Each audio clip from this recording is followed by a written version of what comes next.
finish season 4.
Boys in the back. Boys.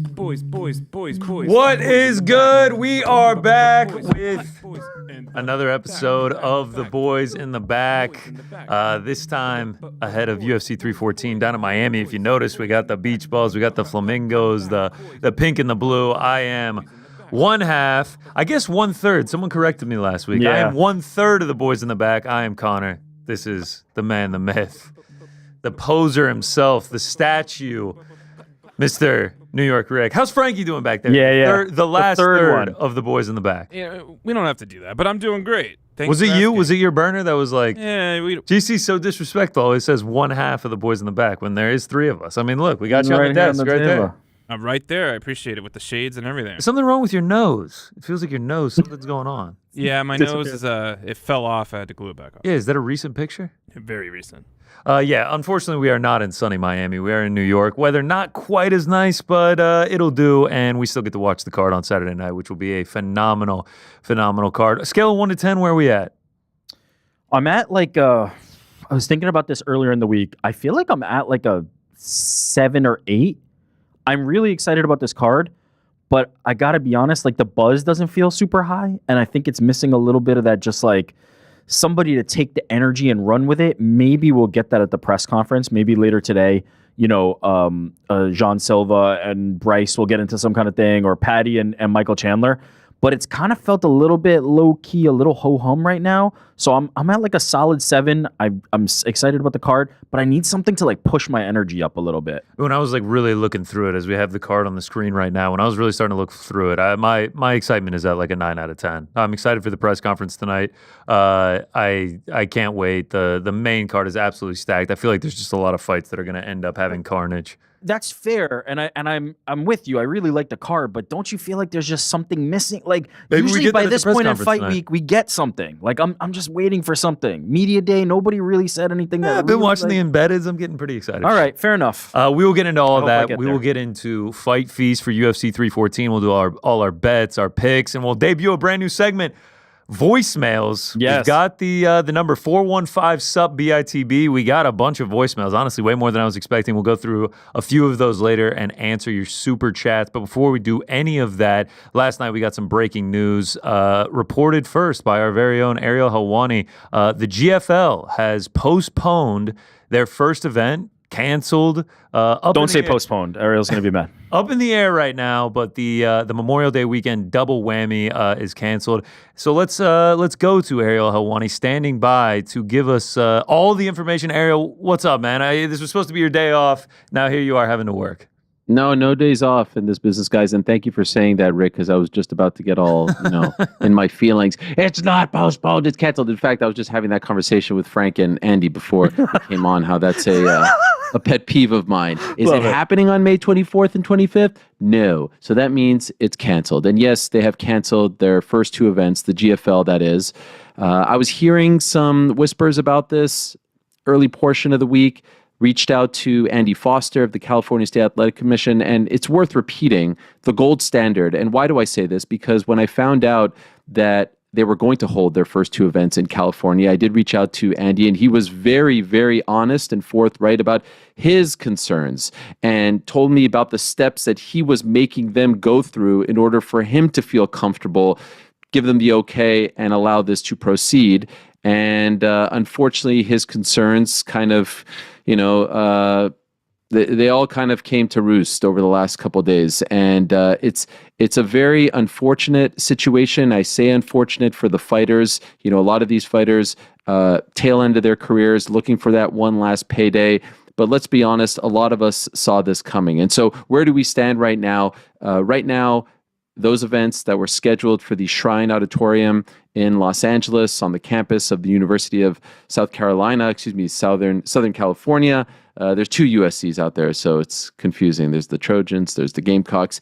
Anyway, those events aren't happening. And there was 31 fights scheduled for those 2 days. Those fights aren't happening. Now, I did have a text conversation with Darren Owen, the founder of the GFL, who told me that, they're not dead. They're hoping to find a solution to all of this. In fact, this is his exact quote: "Working on a solution. My main investor didn't fulfill his April obligation, which has caused a problem. I'll keep you posted, but I believe we will be able to work through it. I think we can make it happen for June." He did add, additionally, I don't foresee the event taking place in California. That would be the June event. Now, we also know that there was a couple of June events scheduled for New York, Long Island, UBS Arena. But we absolutely, he added, will keep pushing forward. He said that he thinks that he's going to have to push that June 15th, 16th weekend, and that he will be confirming that as soon as possible. He said it's been frustrating. It's been a frustrating week, but I think there's a solution in place. So we shall see. I will add that there isn't a lot of optimism, and there's a lot of people who are kind of just moving on. If something materializes, great, but I think a lot of the fighters and managers that I spoke to think that this was a never was. And so I do think it is important to bring up 2 points. We here on the program, dating back to the first time we had Darren Owen on, I believe in December of 21, we have covered this saga, if you will. But I want people to understand, it's crazy that I do have to say this, that covering a story is not endorsing a story. We cover the good, the bad, the ugly of all combat sports, and in particular, mixed martial arts. And I bring this up because I have seen some jabronis out there try to say oh, you led the fighters astray. Oh, you endorsed this. This is all your fault. And so I will say, the next time Darren Owen resurfaced, which was in December of 2024, or maybe late November, whenever they made that, announcement, the vast majority, I would say 90% of the fighters were already signed. So there was a 3-year gap between conversations. We never talked about this. They were already signed. Woodley was getting paid. Pettis was getting paid. Kevin Lee was getting paid. These guys were already on retainers. They were on monthly salaries. We had nothing to do with that. It's absolutely ludicrous. No one asked me about anything. I didn't steer anyone in this direction. And in fact, there was one manager that had 2 offers on the table. I won't say who it was, and I won't say who the fighter was. They asked me what I thought of the 2 offers. I told them to go in the opposite direction because I did not have high hopes for this. I think we talked on the show, guys. What did we say? We'll set the line at 1.5. And we were kind of wondering if they would even make it to that 1. And so you can sit here and listen to me tell you, hey, we had nothing to do with this. I can't even believe that the conversation has to go in this direction, but I feel that it's being thrown in my face enough to where we have to respond. Don't listen to me tell you this now. Go back to January when I was going off on the PFL and when I was going off on GFL, and I said, and I quote, "This is dead on arrival." That's DOA. This is in January before the draft. Don't believe me? Take a look. Season format sucks. Standings suck. Points suck. Convoluted. No one cares. Now do me this one favor. Get rid of the belt. Make Usman Nurmagomedov versus Paul Hughes for the PFL lightweight title. Why are you holding on to Bellator? It means nothing. No one cares. I see some people doing the Vince McMahon meme crying. You did not care. No one cares. Get rid of it. Toss it in the bin. It's done. It's dead. No one cares. Call it the PFL title. Make all those champions PFL champions. You're welcome for the advice. And move on already. And a word to the GFL, get rid of your format too, because you're dead on arrival. I'm sorry, but I'm tired of all these ridiculous formats. Just make the fights. Make the best fights. Make the most interesting fights. Make the juiciest fights. Make the best rivalries into fights. That's it. It's not that hard. That's it. Look at what the UFC is doing. It boggles my mind. Look at what they're doing. You have to have a different product. I get it. You have to provide some kind of alternative. I get it. But if they are doing something great, you don't have to reinvent the wheel because the audience has told you already that this is what they want. From press conferences to matchmaking to fights, just put on the best fights possible. That's it. Nothing else. No one's getting invested in any type of gimmick, any type of format. That is it. Yeah, and so the format was the problem and the finances were the problem as well. I see Campbell McLaren. Campbell McLaren is a very old, bitter, crusty man who thinks that he deserves a lot of credit for the launch of the UFC. He was there in the early days, but it was Bob Meyerowitz and the Gracie family that started the UFC. And he has an outfit called Combate Global. And he said to me, you're at fault for this because one of my fighters left me to go sign with the dream that is GFL. I don't even know who this person is, if I'm being 100% honest with you. You don't cover us. You covered them. You covering them is an endorsement. And so I go back to something that I said just seconds ago. We cover the good, the bad, the ugly of combat sports. Campbell, we don't cover the irrelevant, all right? And I'm sorry, it ain't relevant to talk about your outfit. And I know you tried to be my best friend on text message and you have a different tone publicly because it's cool to sometimes take a shot at the king. I understand that. But the GFL signing some of the biggest names in the history of the sport to ludicrous contracts that seemed very far-fetched was always going to be, as I said in that clip and many other times, dead on arrival. It's a sad, unfortunate story. It ain't the first time a promotion will come and go. We covered Affliction, we covered Elite XC, IFL, Strikeforce, many others, and unfortunately, it won't be the last time. Yeah, so a lot to unpack there. I'm going to throw this question out. Maybe this is not asking you for an insight that you have through these conversations, but more just for conversation, for general thought. Number one, the two things that came to mind for me. For number one, when Darren Owen says that they're working on a solution, in your mind, and based on that conversation, what does a solution look like? Is it just an investment? Is it an investment from that same person? What does this solution look like that does get them to June? I think it's funds. But I think he's, quite frankly, he's trying to stay afloat. Like, I'm doing the thing that you do in the water when you're trying to doggy paddle. Like, that's what he's trying to do. And it was too far fetched.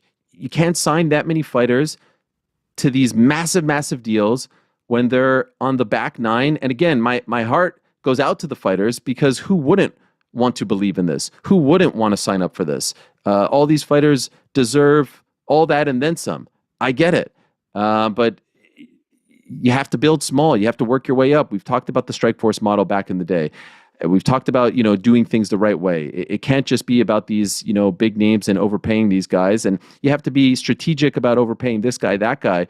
But, there's a greater story here as well. Like, I think, could they get one? Maybe. But, like, honestly, that would be shocking to me at this point. To me, it's a story that has come and gone, the GFL, that is. What would one and there's the greater story. Are you saying one event or one investment? He just wants to survive. Like, he just wants to, this is his reputation. Who knows if he can work in combat sports again. And this is a guy who has worked in combat sports for many, many years, had World Series of Fighting Canada and had a Canadian promotion and all this stuff. The bigger question is the state of the MMA business. We know what the MMA business is. It's the UFC. They are the top dog. But the MMA business has always had a 2, 3, 4, and 5. That does not exist.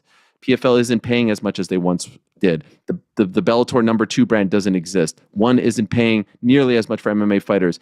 GFL was that hope. It doesn't exist. And that's not good for the business. It's the reason why I say AEW is great for pro wrestling, because they give guys opportunity and girls opportunities to make money. You need that for a healthy combat sports landscape. Boxing has that to a degree with many different suitors and more to come. So that to me is honestly the bigger story here. This was like the Trojan horse, if you will. It was an unbelievable Trojan horse in the sense that it didn't seem real. And here we go. Canceled May 24th and 25th. Doesn't look like 15th and 16th. Who knows what's to come. But I could tell you most of the fighters, if not all of the fighters that I spoke to and managers, don't believe that this is going to come around. And they just will see signed contracts, they'll see $0 from this. It will essentially just be nothing but a waste of their time.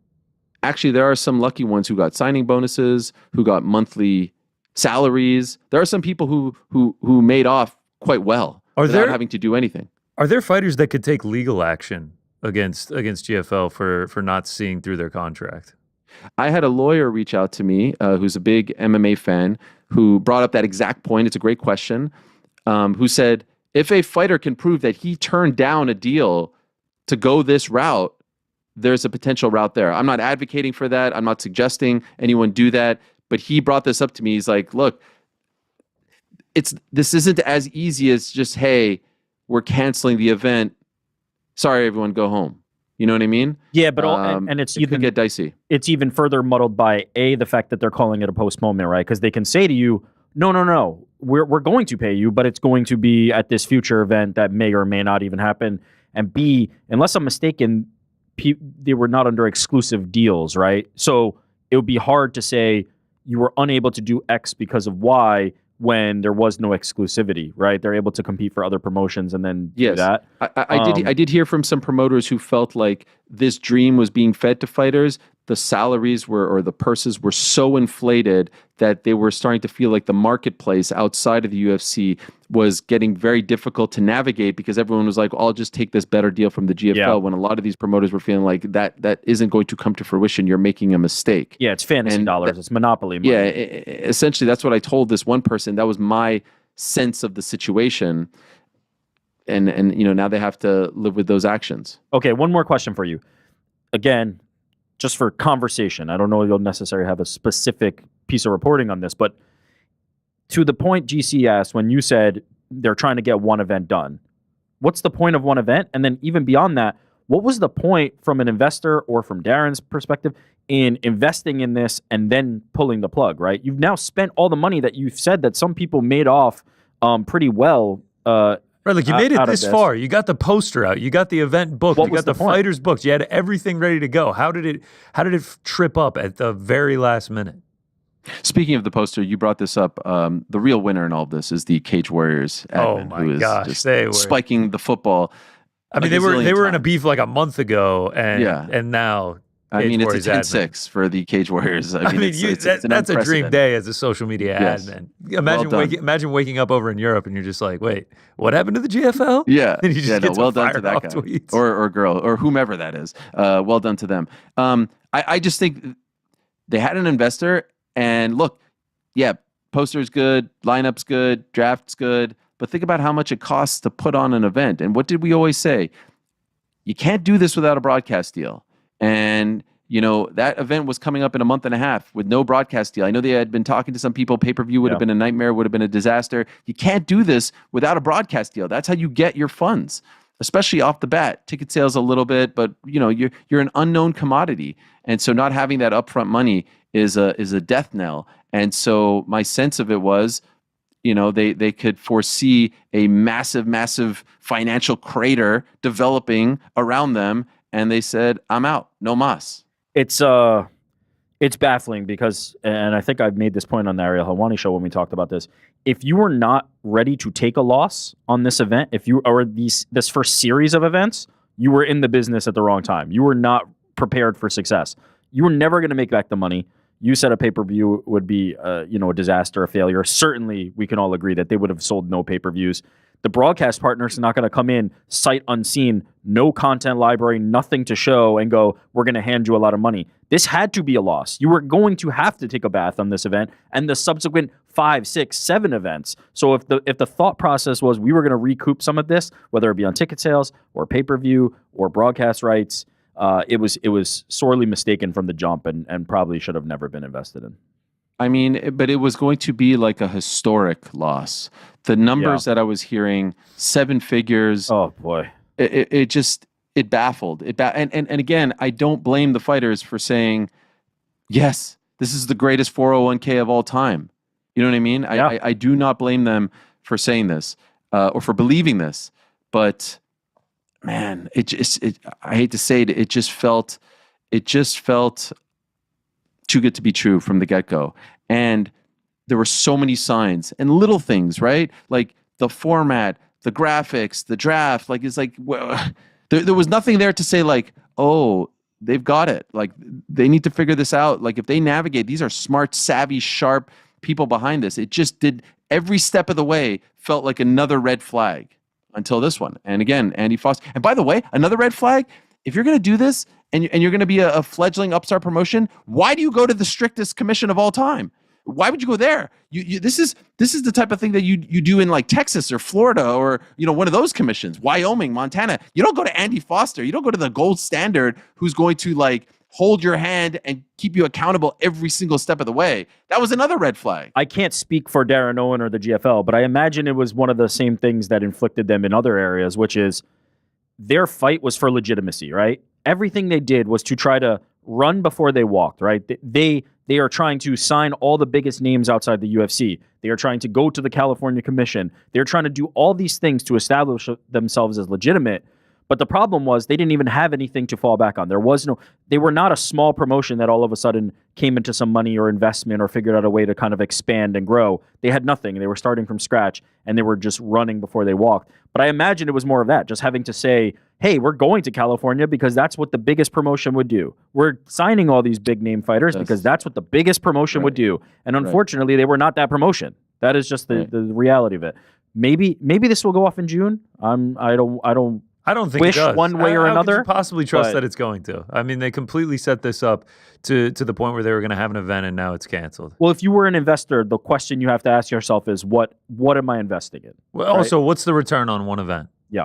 Minuscule compared to what you're paying. I mean, just looking at the names, Tony Ferguson, Dylan Dennis, Uriah Hall, Paige Van Zandt, Uriah Faber, Anthony Pettis, Chad Mendez, Derek Brunson, Sage Northcutt, Benson Henderson, like the name just goes on and on and on. I can't even imagine what the bill is. There's no way you're going to recoup it with 500 ticket sales. But you had to go in knowing that you were never going to recoup that. That is, if you thought you were going to recoup that, you fundamentally messed up somewhere. In the planning, in the beginning, you were never going to make money. That is not like the UFC wasn't making money in the early days. This is just how this goes. And I imagine that they had to have some sense of that, but maybe I'm giving too much credit. Maybe I'm being naive. We could talk more about this. There's more exciting and happy things to talk about. UFC 314. Appreciate you guys having me on. Unfortunate news, but I can't wait for Fight Feast and the show today and the pound for pound. So roll on this weekend, and I'll talk to you guys on Saturday night. All right, Helwani, thanks for joining, brother. Thanks. For old times. Yeah, maybe slow it a little, Frank. Maybe a little more somber. We pour out. Anyone have some liquor? Pour out some liquor for it. A little bit. Anything? No, not on the set. Not on the set. Don't pour any liquor. Right on the company laptop. No. Okay, fine on the laptop. Have a good one, Ariel. See you guys. Yeah, I mean, honestly, Frankie, that felt a little bit like dancing on the grave. Come on. Listen, he mentioned it. Darren Owen working in the business again. That will be very difficult. Yeah, I mean, to do from here. I mean, this got garnered so much attention, not only from fans and just journalists and everyone in the space, but also the fighters that you were dealing with are big name fighters who have a ton of connections in MMA. What are they going to say about it after this? No, it's one of the biggest disasters. Yeah, I mean, there's Dylan Dennis. We have just want to fight. Then he says, just got word. Don't believe everything you hear. My fight with Tony Ferguson is still on. So I can't trust that. Dylan saying, oh, no, not so fast. It's still on. Because you have to believe that the GFL is just like, we're going to figure this out. We're still going to do the event. Well, as Ariel said, right, if you're Darren Owen, what hope do you, what other alternative do you have other than to say, like, we will get this sorted? But as I was saying at the end there when we were wrapping with Ariel, if I'm the investor, the current investor, a new investor, what am I investing in? I'm investing in a massive bill up front and no return on investment, at least for many, many years. I would have to imagine that initial investor knew that. If they did not, they were unfortunately sold a bill of goods. Speaking of dancing on the grave, I said that Frank's drop sounded like dancing on the grave. We have Don Davis with a maybe unrelated, maybe related tweet here. Let's I think it's completely. Decide. I think this is completely unrelated. Building a global MMA company. Easy to talk, hard to do. PFL MMA delivered premium products for 7 years, 110 events, $225 million in fight purses paid. Hashtag PFL MMA. Okay. I don't think that has anything to do with No, nothing to do with GFL. He tweeted that like probably 30 minutes after the news. Yeah, nothing to do with it. Important thing to note there. The most interesting thing from that I took, other than Don Davis, maybe pouring one out for the GFL, $225 million in fighter purses paid.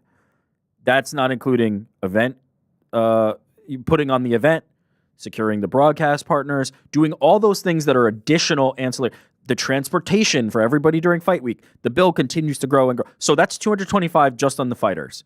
You have to imagine there's a couple million to hundreds of millions built in additionally on that just to run these events, to have staff, to do all these things.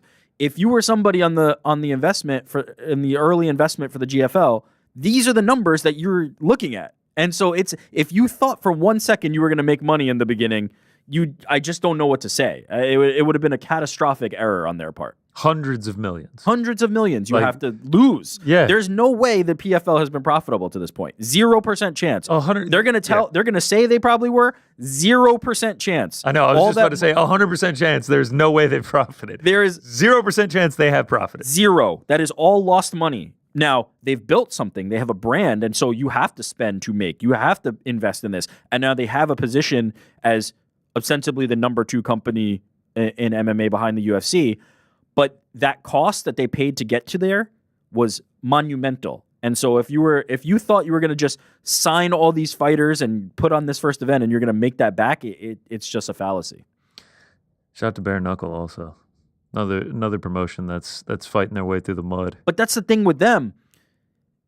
They've built small. They've gone to small venues. They go to local shows. They sell with local ticket sellers. They build and they build. And then you get a nice little boost. You get a Mike Perry. All of a sudden he becomes a star for you. More people want to fight for you. You sell more tickets. That Philly event we went to was crazy on the back of what they've sold. But it didn't start at that venue.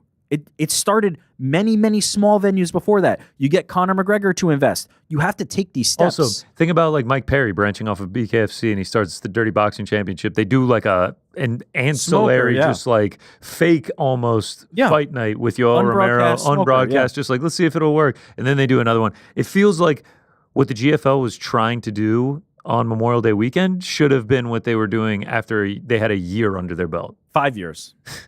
There's too many big names and too many big purses to do that. What I and I think many others, including Ariel, right? Like I don't think any of it. I have not seen any reporting on who this investor was, or if it was multiple investors, or where that funding was coming from. Those people could have pockets that are deeper than we knew, right? They could have hundreds of millions to billions of dollars, or those people could have much shallower pockets than you would imagine to have to put on the event. We don't know that, so you have to go on faith that if they knew the business, if they knew the model, that they would be knowing how much money they were going to have to lose up front and still trudging forward. It's seeming a lot more like they did not know how much money they were going to have to lose up front and decided, I'm pulling the plug on this before it even breathes its first breath. You think Dana gets asked about this weekend? Sure. I honestly don't think Dana for 1 second thought about GFL. No, I think that's how he would respond to it. I don't think it ever entered his mind. Yeah, I don't even know what that is. Yeah. We'll see. We'll see what he says. I think he will be asked about it, but I don't think GFL never to me felt like a competitor with the UFC. Of course not. Well, even if it came to fruition, it did not feel like. Even if they did 10 events all as stacked as Memorial Day weekend one, of course it isn't. It felt more like these guys are aging out of UFC. These guys are no longer valuable to the UFC roster. They have a place that they can go, much more so than any kind of like, Dana, what do you make of the death of the GFL? It's like, I didn't think about it one time. Not once. Someone has to ask him about it, though, I'm sure. Just because of the way that the fighters are affected, who obviously you feel for the most. Like missing out on a big payday like that is no fun. Hopefully they get it sorted, but my optimism with it is nil. I think it's hard to be optimistic. I think when we set that over under 1.5, I took the under saying 0. Did we set it at a half? I think we might have set it at a half. I think I said to take it at a half. I think I said I was going to take the alt line of under a half, but then the alt line of over 5.5. Because I said if they did 1, then I bet they would do 5 or 6. Yeah. But my thought was that they would do none. Yeah. And now I firmly believe that it's hard to believe anything else. All right. Rest in peace to the GFL. Always remember to protect your neck. Let's move to this weekend. UFC 314 taking place in Miami, headlined by Alexander Volkanovski. Nice shirt. It is a nice shirt. Shout out to Engage. Taking on Diego Lopez. Volk, 2 straight losses. Yeah. Finished in both those losses. Yeah. Lost 3 of his last 4. Yeah. But who's he losing to? That's a great question. Islam Makhachev, Yep. Ilia Topuria. Yep.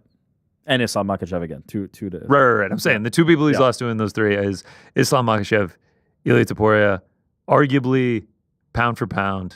One's one. number one for sure, Yeah, of course. and one's like a top 3. Top 3, I think, inarguably at this point, especially with Alex Pereira losing. I Yeah. think I have Ilia Topuria as 2. So Yeah. my number 1 and number 2 is who Alexander Volkanovski has lost to.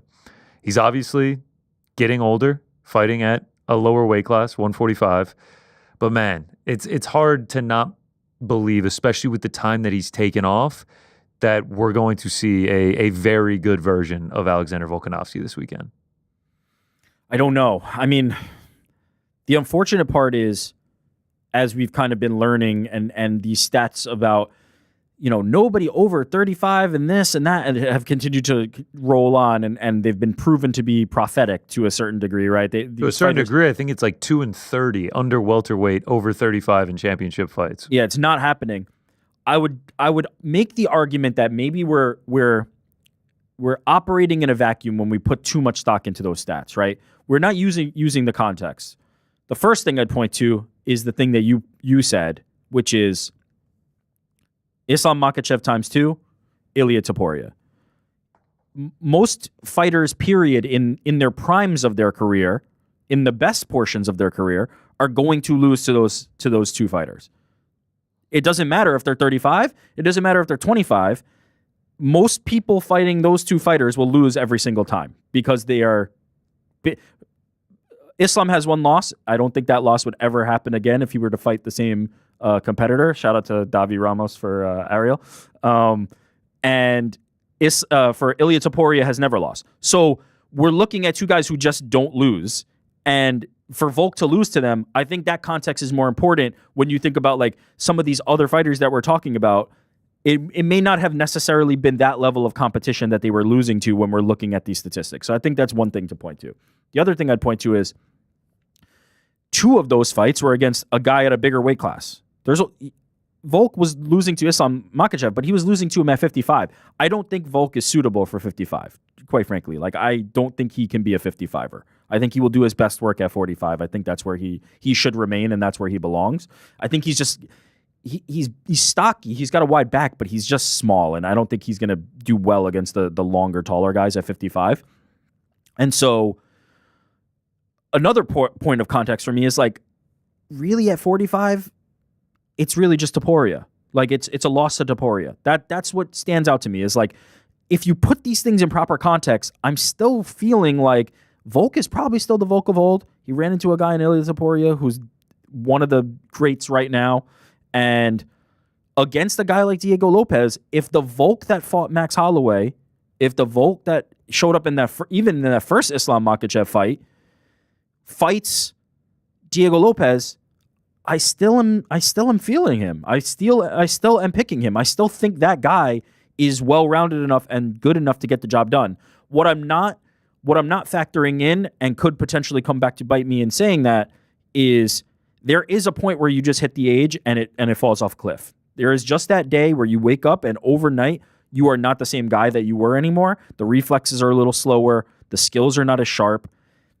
And that day could have come for Volk. I just wouldn't know because in a fight against Ilia Topuria, in a fight against Islam Makhachev, they're going to win those fights if you're at your best or your worst. It does not matter. They are going to win those fights. And so I don't have enough data with a Volk against the Diego Lopez level of competition. And so until I see otherwise, I'm still feeling like that Volk exists. Okay, so you mentioned the stats. I have it right here. Yeah, tell me what the stat is. The record of UFC fighters age 35 plus in title fights below middleweight is 3-30. Tyron Woodley twice and Bilal. Used to be 2. Who got it done just recently? Bilal. Okay. So this is welterweight. So that means none lightweight and below, which is where Volk is fighting at. Yep. Again. So it's just like something. So like the age really might matter. And the fact that he's lost 3 of his last 4. And the most concerning part for me is the fact that he got finished in his last 2. Head kicked by Islam, knocked spark out by Ilia, and now he's taking on a guy in Diego Lopez who is going to put the pressure on him early and is going to look to finish him. I mean, he has insane finishing capabilities, whether it's standing on the feet or it's on the mat. That concerns me. It should. But I'm kind of like you. the fact that like the loss at 145 is to Ilia Topuria, who's turning out to be one of the greats that we've seen of this generation, undefeated. You know, who knows where he'll be at the end of his career. Does give me hope that the old Volk is still in there and he's going to be able to come out and impress. There's a world he's Max Holloway, right? Yeah. And it's Max Holloway who could beat Except everybody but Volk. Except Max, when he goes on these struggles, it's like, oh, Max is only 29. Yeah, 100%. Because He's still only like 31. Yeah, it felt like you're right. It felt like he should have been 40 by those time he reached there, but he was only 30. But it could be a situation where he is the Max Holloway, right? He could beat everybody at 45. He was the best at 45, other than this one guy, and his name was Alexander Volkanovski. It is possible that Volkanovski is better than everybody at 45 except for Ilia Topuria. And Ilia Topuria is no longer at 45, so that's a good thing for him if this does come true, right? If he reclaims the featherweight title on Saturday and Ilia Topuria is out of the division, maybe he goes back to reigning. If that world is the true world, I could believe that. And in fact, I favor that outcome. I think that outcome will happen. But there's also the world that you talked about, which is, man, he's been in some wars lately, right? Ilia Topuria put him out cold. Islam Makhachev put him out cold. The first fight against Islam couldn't have been an easy one. That was a back and forth kind of grueling type battle. And so there's a world where those diminished him. The age is up against him. You mentioned the fact that Diego Lopez is a pressure fighter with power in his hands, submission skills, speed. He has everything you'd want. It's a tough task. It is not going to be easy for Alexander Volkanovski, even if he does win. But I do favor the version we have seen in the past, and I don't read too much into what we have seen in the last few. Maybe that's the mistake. Well, that's also the concern, is that in this sport, the cliff comes fast and it comes fast. sharp. I mean, look at Israel Adesanya. Less than 2 years ago, he's going into that fight against Sean Strickland as a minus 600. He's got the belt. It's just like, how long is this guy going to reign? The one slip up against Pereira in round 5, and now he's lost 3 straight. I mean, he had lost 3 of his last 4 going into that Nasruddin fight. And it's like each time he fought, I was just like, is he still got it? Come on, man. Like, he's still got it. Like, he'll be all right. He's like a slight favorite against these guys like Imavov. It's like Israel Adesanya versus Nasruddin Imavov. Izzy's got this. Knocked out in round 2. Like, the cliff comes steeply, and it could be something very similar here with Alexander Volkanovski. I have a horrendous take that I don't want to go on to a tangent with. Well, you have to hear it now. Israel Adesanya still got it. Like, I don't think he doesn't have it. The results anymore. are not there. The results are not there. Anyway, I don't want to go down that. The fight itself. I'm seeing a lot of commentary surrounding this. Do you believe that this is a binary fight in the sense that Diego Lopez comes in, and in those first 10 minutes, he is so lethal to knock out Volk, and then if Volk can survive those first 2 rounds from there, he's going to be able to just put the pressure on and add up points and win either by decision or a late finish, because Diego Lopez is inevitably going to gas. I think a lot of people are taking that Dan Ige fight as like, man, look at the cardio, fall off a cliff. Where for me, the Brian Ortega fight, he threw like 105 punches in round 3, won 30-26 on one of the judges' scorecards. He showed that he can go 15 minutes. Can he go 25? That's yet to be seen. I don't agree with that, but I do agree with Volk late, and here's why. I don't agree with the idea that like Diego Lopez is not live or game after round 2. I think that's silly from what we've seen from Diego Lopez. Maybe he's not as live for that knockout. Maybe he's not as live for that, like, okay, I just came in and starched the guy.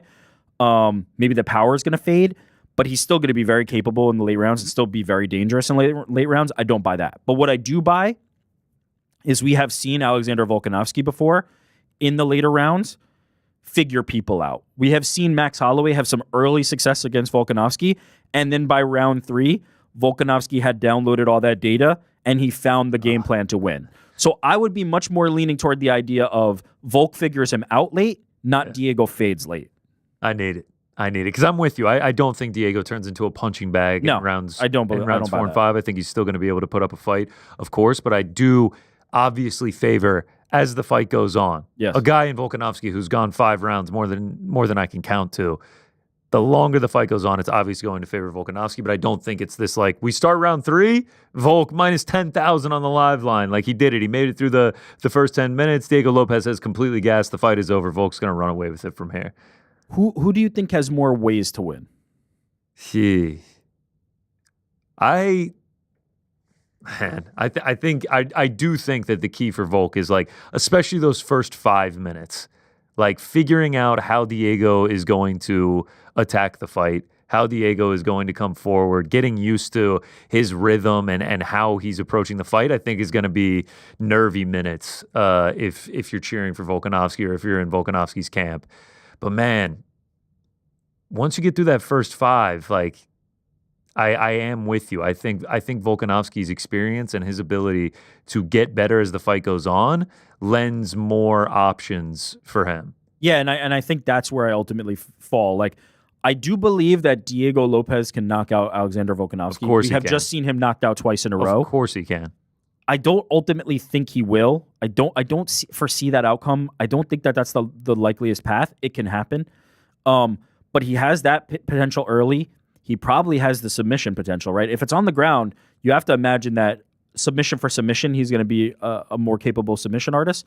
But in terms of the grappling, I could see a world where Volk is on top of Diego raining down punches, because we've seen that in some of the past fights where he is just using that position, using that control, and not doing anything that gets him in trouble. The arms are tight. He's looping some punches in. He's landing some elbows from the top and really just keeping it safe, inside guard, mauling people. And so I could see a world where he controls it there too.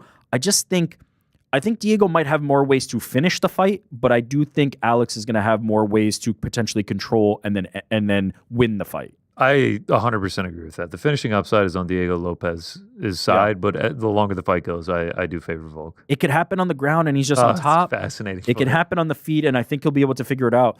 But yeah, I don't know where the narrative would come from that Diego's this like glass cannon, like early guy. I just don't see that. I don't think it's glass cannon. I think it's like death gasser. I think a lot of people from the E like the fake DDP shit where it was like after round 1 he's got nothing left in the tank, and now DDP has gone like 6. I mean, also can we 5-round fights? Can we just talk about like Volk obviously going from like what fight was it? Was it I think it was after the Yair fight, even after he had lost the very close decision to Islam Makhachev. Yeah. After the Yair fight, it was like, this guy is just unbeatable at 145. Like, he is just insane. Like, but it's just, it can flip like that. But maybe he is unbeatable at 145? No, I know. Save for... Well, I was just going to say, like, how quickly the sport can move. This time 2 years ago, Diego Lopez wasn't even in the UFC. Yeah. Hadn't even made his debut yet. May 6, 2023. You know what's even crazier about that? Debut, short notice, Movsar Evloev. Oh, yeah, title contender. Movsar, not lost yet. Undefeated title contender. Diego Lopez in the championship fight. Movsar not. He came in, lost to a guy. That guy has not lost since, and he has propelled himself past him. That's not a tricky equation to figure out. I think we know why, but Movsar is 9-0 in the UFC, 9 wins by decision. Listen, doesn't have a ton of personality. I understand why. I'm just saying that guy that beat him, he's still here, and he hasn't lost yet. And Diego, look, Diego's an exciting fighter. As I said, I don't think there's any confusion on why. For sure. But the journey is crazy. Yeah. And imagine the names that Diego Lopez can join after just 2 years in the promotion. The lineage of featherweight champions. Just 5 of them. Aldo, Holloway, Volk, McGregor, Topuria. Yeah. And then you add in Diego Lopez in there. Yeah. What he can accomplish with a win on Saturday is astounding. It's hard to wrap your head around, especially like we didn't even know who this dude was 2 years ago. Yeah, you did because he was pulling up to Invicta shows with Alexa Grasso. He used to be a training partner for Alexa Grasso, and I would see them all the time at the Invicta shows. This is like one of those fights. It's one of those just like classic fights where it's just like going to be so hyped for the winner, just going to be so bummed for the loser. Yeah, you don't want to see either of these guys lose. They've done it. You can't. I don't know if in MMA there is a way to do it the right way, but they've done it the right way. You know, they're kind of just like these humble guys who just want to fight. They're not really like doing I guess like Diego can kind of chirp sometimes on X. Like, but still like humble guys put on fun fights. Yeah. Have personality. And like they just seem like nice dudes. They seem like nice dudes, and it's easy to root for guys. I guess like the only one out there who's cheering against Volk this weekend is probably one Jed Meshew. Shout out to him. Does he still not like him? I don't know. The biggest Volk hater on earth. I feel like after he lost, maybe that kind of dissipated. But yeah, I ultimately. How about this? Okay. Is a loss catastrophic for Volk? I know it's not for Diego, right? We don't have to talk about that. Yeah, Diego's not. It's not catastrophic, but the career is in 3 in a row. Career is in a point where it's tough to come back from. Yeah. Like who would you match him up against? Volk feels like a guy that needs to be vying for the title. We always say this because the currency is like chasing the title.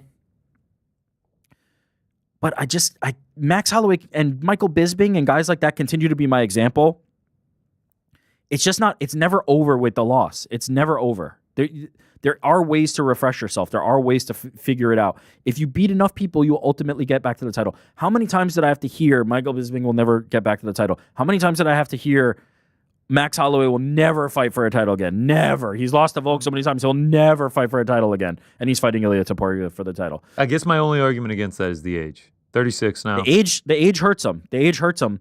But he's one of those guys. I mean, look at the shape he's in right now. Yeah, can we pull the picture of it? Look at how jacked he is. Look at those custom shorts. They're growing on me, man. If that's 37, I've been messing up 37, I'll tell you If I look like that at 36, can we just talk about how great of an ambassador for the Bald Beard brand Alexander Volkanovski Yeah, is? Bald Volk has been a really like solid addition. Look, man, and he rocks it like very similar to me. Does like the close but not completely full. But we definitely had receding. Like our hairlines were cooked to where we needed to go bald, and then the beard is just on point, man. He's always got a great beard. It's also because he has a great jaw.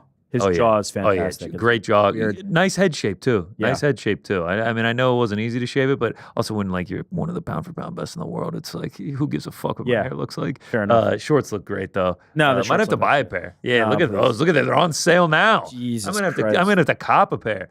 Wear those around the crib. I cannot with these stupid fucking shorts. These are sick. Come on, man. What is sick about Would you them? rather him be wearing just green Venom shorts? They look the same to me. You're impressed by like a few laurels? Like this is the difference between great shorts and bad shorts? We're using the Greek alphabet? Come on. It's I think we used a sigma as the E. These custom, because it's not custom. They give you like 2 options to fucking change the MS Paint picture that you select and put a few text on it. Are not custom. They're all garbage. Would you I'm feel sorry. better if it was just a pair of black gym shorts with Condom Depot on the back? I think that's. At least if it was Condom Depot, it's the sponsor they've selected and they get them and they get the money from it. For this, it's just Carlos Praches with some cigarettes and Marlboro Reds on them. Muay Thai shorts. That's what I'm. All right. If he did that, I'd be in. But all this like bullshit that we get. No, Alex Pereira's got the best ones only because the design is the coolest. But all these like little accents and things like this, it's just MS Paint garbage. See, there's it's the conversation right there. Clip I art think bullshit. Ilya has the best. We'll save that for our pound for pound Venom custom shorts ranking that we'll do later on. I'm vetoing official prediction for main event. Volk, give me Volk. All right, I'm gonna go with Volk cautiously. I have to see a non Ilia Topuria 45er outclass him, and as I'll say it one more time. I'm not picking anybody at 155 pounds and below against Islam Makhachev. There's not a person on this earth. I don't care if they're at their best and Islam's at his worst. I don't care if they're both at the middle. I don't care if they're both at their best. There's not a person at 55 or below that I am picking against Islam Makhachev. There probably isn't many at 70 I'd pick above him. Probably not any at the moment, but I could hear the debate. I'd at least entertain that conversation. And so 2 losses to him, I'm willing to just sweep aside. I don't think Alexander Volkanovski can beat Islam Makhachev. I just don't think that's possible. And so I remove those because I don't think it's possible for anybody. It's the loss to Ilia Topuria that makes me go, okay, he's not the best 45er in the world. There is one guy who I think is better than him at 45. His name is Ilia Topuria. He's no longer in that division. If he loses to Diego, there's a real referendum that I have to have. Outside of that, I'm ready to think that he's still the best 45er in the world as currently presented. And so if somebody shows me, if Diego can show me that that's not true, I'm ready to have that conversation. I'm ready to believe. But until then, I am not, and so I'm going with Volk. We'll see on Saturday. It's a great fight. You can see on Saturday right here. We'll be doing a live watch party, watching a long UFC 314 with you. Yeah, it's an incredible fight. I can't wait for it. Let's go to another incredible fight, co-main event. Michael Chandler taking on Paddy Pimblett. Yeah, certified banger. This is just a banger. Both of these guys have 6 UFC fights. In their combined 12 UFC fights, 9 of those have gone for bonuses. Like, both of these dudes come to fight.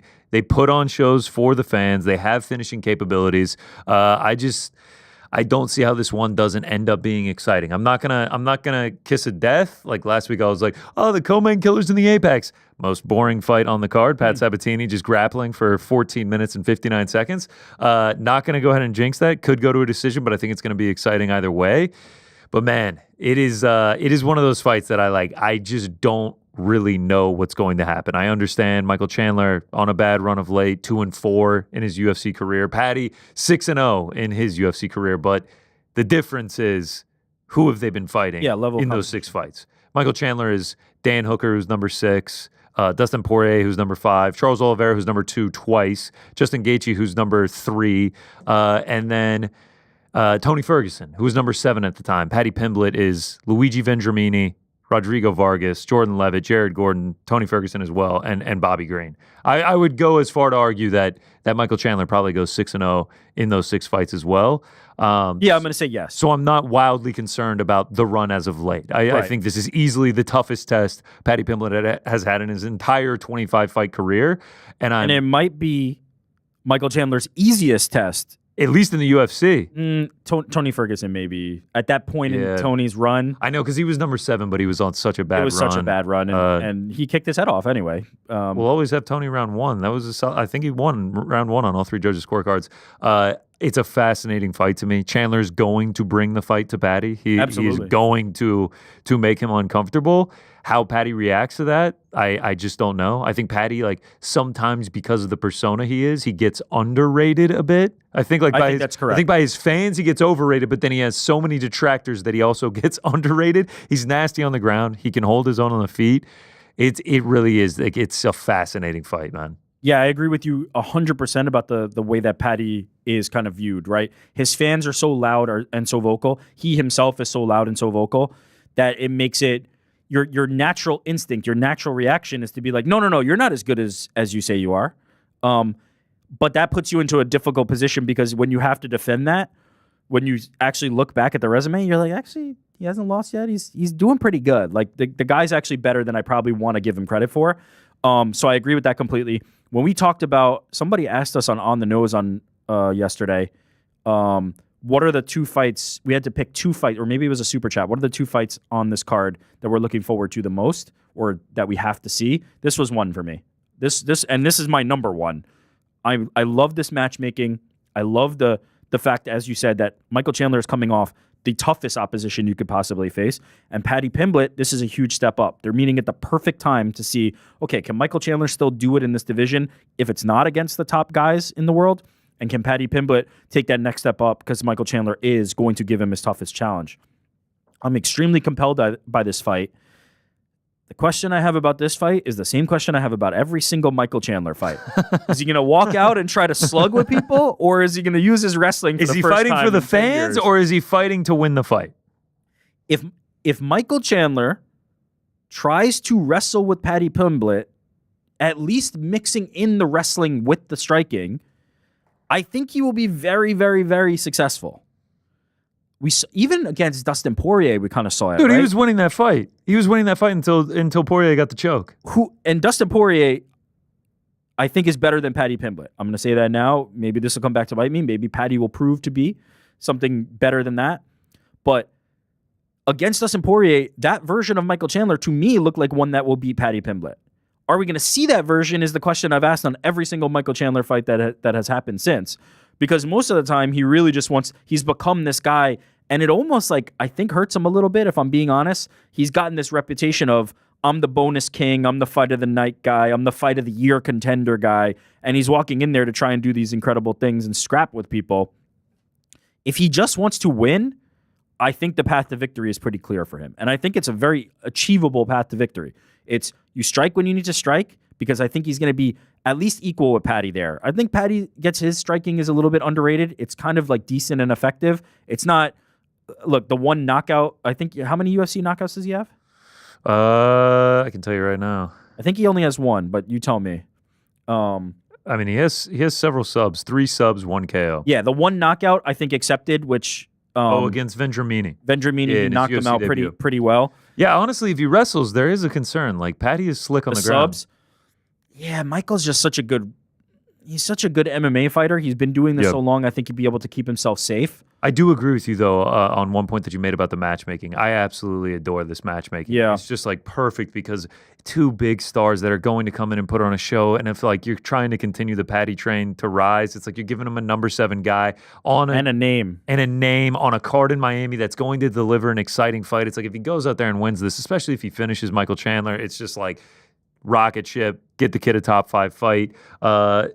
So much so that Conor McGregor said he's going to be watching this one. We did get we got a post from one Conor McGregor showing him hitting the mitts, saying that he'll have an eye on this one. Yeah, I'm interested in the Chandler Pimblett fight this weekend, and that feels very specific for one Conor McGregor to be talking about that fight. So is he ever going to fight again? I have no idea. Like as many training footages as we get, I feel like we get as many party footages. But there was a time in the pandemic where just Conor training in his garage set the internet ablaze with, oh my God, the king of fighting is back and blah, blah, blah.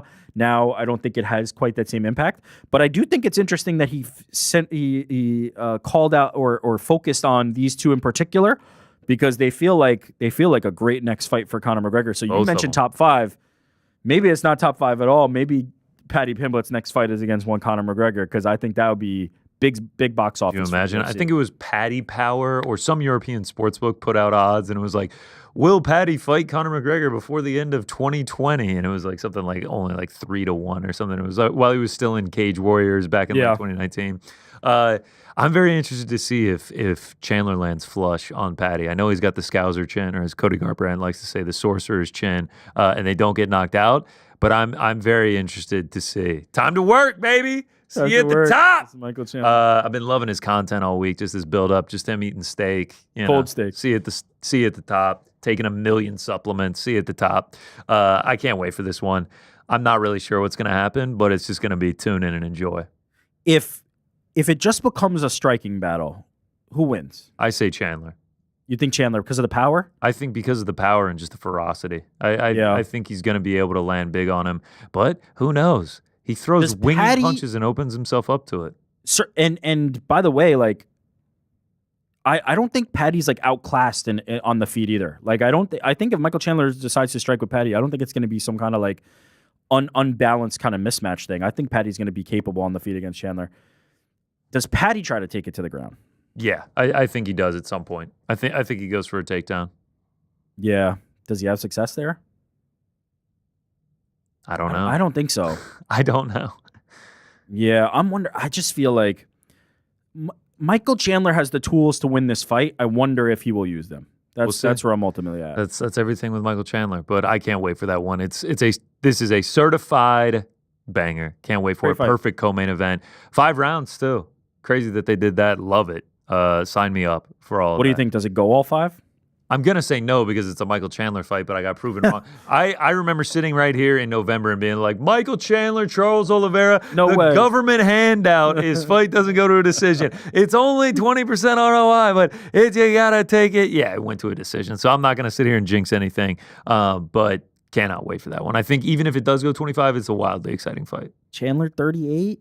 Does that caution you at all? Nah, because he's on the best supplement, insane shape that like it doesn't even matter. Yeah, he takes such good care of his body. Yeah, can't wait for that one. Let's keep it rolling. Bryce Mitchell, Jean Silva. Little bit of heat with this one. Little bit of heat on this one. These guys have been going back and forth on Twitter. Jean Silva, nicknamed Lord. Bryce Mitchell, obviously a devout Christian. There's only one Lord, and it ain't you, fool. You need a country ass whooping. It'll humble you just right. Okay, says Jean Silva, but I'm going to beat you until you see the earth is round. He brought him. It's a great line. Got him. Brought the Globe out at the press conference, hyping up the fights. These guys don't like each other. Jean Silva, I think, thought that Bryce Mitchell was in the back, but it was actually DC yesterday, and he started barking. I imagine there's going to be some heat in this face-off. Bryce and DC are easy to confuse. That happens from time to time. Yeah, man, Bryce, like, back against the wall. Obviously, a lot of people are going to want to see him lose come Saturday night. There's going to be some people that want to see him win, too. But Jean Silva has the opportunity to cash in on a lot of shit-talking come Saturday night. Yeah, Jean Silva's played this perfectly, right? Like, Bryce is kind of at a point where it's easy to make fun of him. It's easy to kind of dump on him and he has said some things that I think are deserving of that kind of treatment, certainly. For sure. But he's playing it right? He's leaning in. John Silva is. He's leaning into that, and just with the Globe, and he's talking, and he's posting some videos that are edited and things like that are leaning into this. But once that's all over, once Saturday comes, they're going to be locked in the cage, and it's going to come down to the skills. It's not going to come down to like how much. What did Bryce Mitchell say on a podcast? That's at some point in the past, or what did John Silva make fun of him for? There is going to be a fight, and I think people forget that Bryce Mitchell is like really good. He was undefeated for a while on the ground, in particular. It is his bread and butter. It is the way he wins fights. Okay. I mean, let's get into it. I can't shake what Chase Hooper said yesterday on the Ariel Helwani show. Yeah. He compared it to a fight we saw last weekend. The co-main killers, Pat Sabatini, Joe Anderson Brito, a dude that's exciting, comes in, finishes fights on a nice run, around like a -230, -240 favorite, almost the exact same situation, just got grappled for the full 15 minutes. And going back, I rewatched the Charles Jourdain fight. Yes, I understand that John Silva won that by KO in the end, but Charles Jourdain landed 3 takedowns and was able to get some control time, was able to make John Silva struggle on the ground. I understand his get-up game was good in that one. But I rate Bryce Mitchell's wrestling and grappling far beyond that of Charles Jourdain, and I think he can have ample success if he's able to implement it. And we saw it against Dan Ige. We saw it against Barboza. Like, he is an accomplished wrestler and grappler. Like, he has a path to victory in this one. I know everybody wants to get so hyped up. John Silva, look at the way he knocks people out. Look at how he barks in the camera. He's crazy. He's a madman. He has all this style in their fighting, the fighting nerds. But there is a path to victory for Bryce Mitchell. 100% there is. I think you're correct in saying that Bryce is going to be a better wrestler than Charles Jourdain. The difference, though, in that fight versus that in that fight against John Silva versus this one against Bryce Mitchell versus John Silva, Charles Jourdain is a threat on the feet. Bryce Mitchell is not a threat on the feet. That's especially not to John Silva. Not to John Silva. That is a complete mismatch if it stays standing. So that is an area where if you are John Silva, you need to be weary of Bryce Mitchell's hands, right? He didn't in the last fight he dropped his last opponent and then finished them, right? Yeah. Who was it? Did the stare down? Yeah. Who did Bryce just fight? No. Who did Bryce just fight? Kron Gracie? Yeah. Didn't he knock down Kron Gracie? Yeah, and then he got into full him? mount and finished him and everything. Yeah. But also, there's levels. The threat on the feet that Bryce Mitchell is to John Silva was the threat on the feet Kron Gracie is to Bryce Mitchell. Yeah, and so you have to be a little bit weary of the hands, but not too weary. I don't think Bryce Mitchell is going to knock out John Silva. Famous last words. And we're going to cut to the Bryce Mitchell flatlines John Silva, an overhand right. cut to that. But I don't think he's enough of a threat where John Silva has to be concerned about that. So if he's in a stance where he's going to be able to be defensive in his grappling and he's going to be able to potentially stuff takedowns, prevent Bryce Mitchell from taking him down, even if taken down, work on getting up. I have to imagine that that's what they were drilling all this time in camp. I have to imagine that all this time in camp was spent sharpening the hands a little bit, but making sure you don't get taken down. If he's able to do that, if he's able to focus in that area and Bryce is getting stuffed a little bit, he's so much more dangerous than some of Bryce's past opponents in that one flurry moment. He is a proven finisher. If he sees a window, if he sees an opening, he's very good at shutting that window. He's very good at closing the show when he has that opportunity. So even if Bryce is able to take him down, I am fairly confident that he's going to get quite a few reps to hurt Bryce, even if he does get taken down, whether it be getting up in that round and getting another shot, whether it be the start of the next round. He just has to be wary, because if Bryce does take him down, it's going to be a problem. And if he does it continually, the gas tank's going to go, the energy's going to go, and by round 5, it's going to feel like drowning. And so I think by round 3, it's going to feel like drowning. And I think Bryce is super live to do that. Yeah, man. I'm with you. I do think John Silva wins. I think because of the lack of the threat on the feet that Bryce Mitchell poses to him, he will be able to get his offense off. And if he stuffs a couple takedowns, then it's just like, man, this is going to go the exact way that he wants it to. but there is a path. I'm not fully sold on like Jean Silva's a lock. He's going to go out there and blast Bryce Mitchell's chin off, and it's going to be, a celebration in the streets for the Fighting Nerds camp and everybody that's going against Bryce Mitchell. I think it's a very good fight. I'm going to go Jean Silva. Still gets it done. I lean Jean Silva, but at the odds, I don't know that I love it. Right? Yeah. I feel like I'd dog her past that one. Yeah. Let's keep it rolling. Yair Rodriguez, Patricio Pitbull, another incredible fight. Pitbull making his UFC debut after 30 fights in Bellator.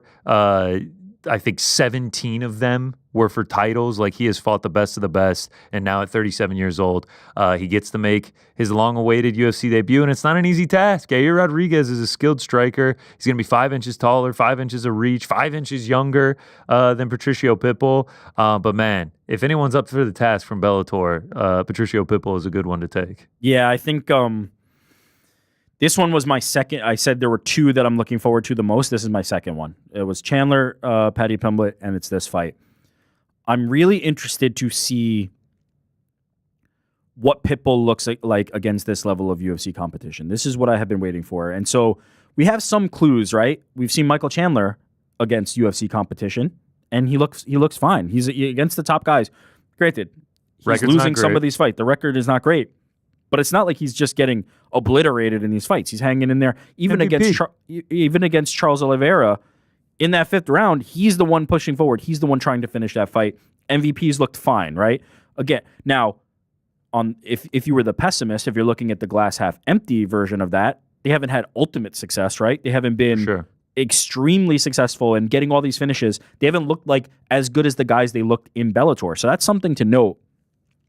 But I do think Patricio Pitbull is so well-rounded, so experienced, so dangerous that it's going to stifle Yair Rodriguez. Now, we talked about like Diego Lopez early. Man, Yair early is a real load because when he's fresh and he's landing some of those body kicks and continually spamming those kicks and it's going up to the head and it's going to the body, and you feel like you're getting like a tornado coming at you for the first 5 minutes of a fight, that can be really daunting.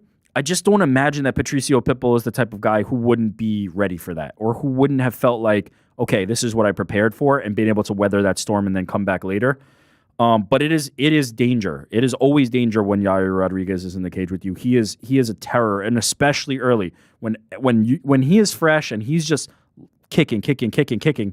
It's really hard to find a rhythm on your own. And so now you're 1 round down and you haven't even gotten into your rhythm. But I just feel like the veteran savvy, the experience is clearly on the side of Pitbull in terms of how many different styles he's fought, how long he's fought, being a champion in Bellator.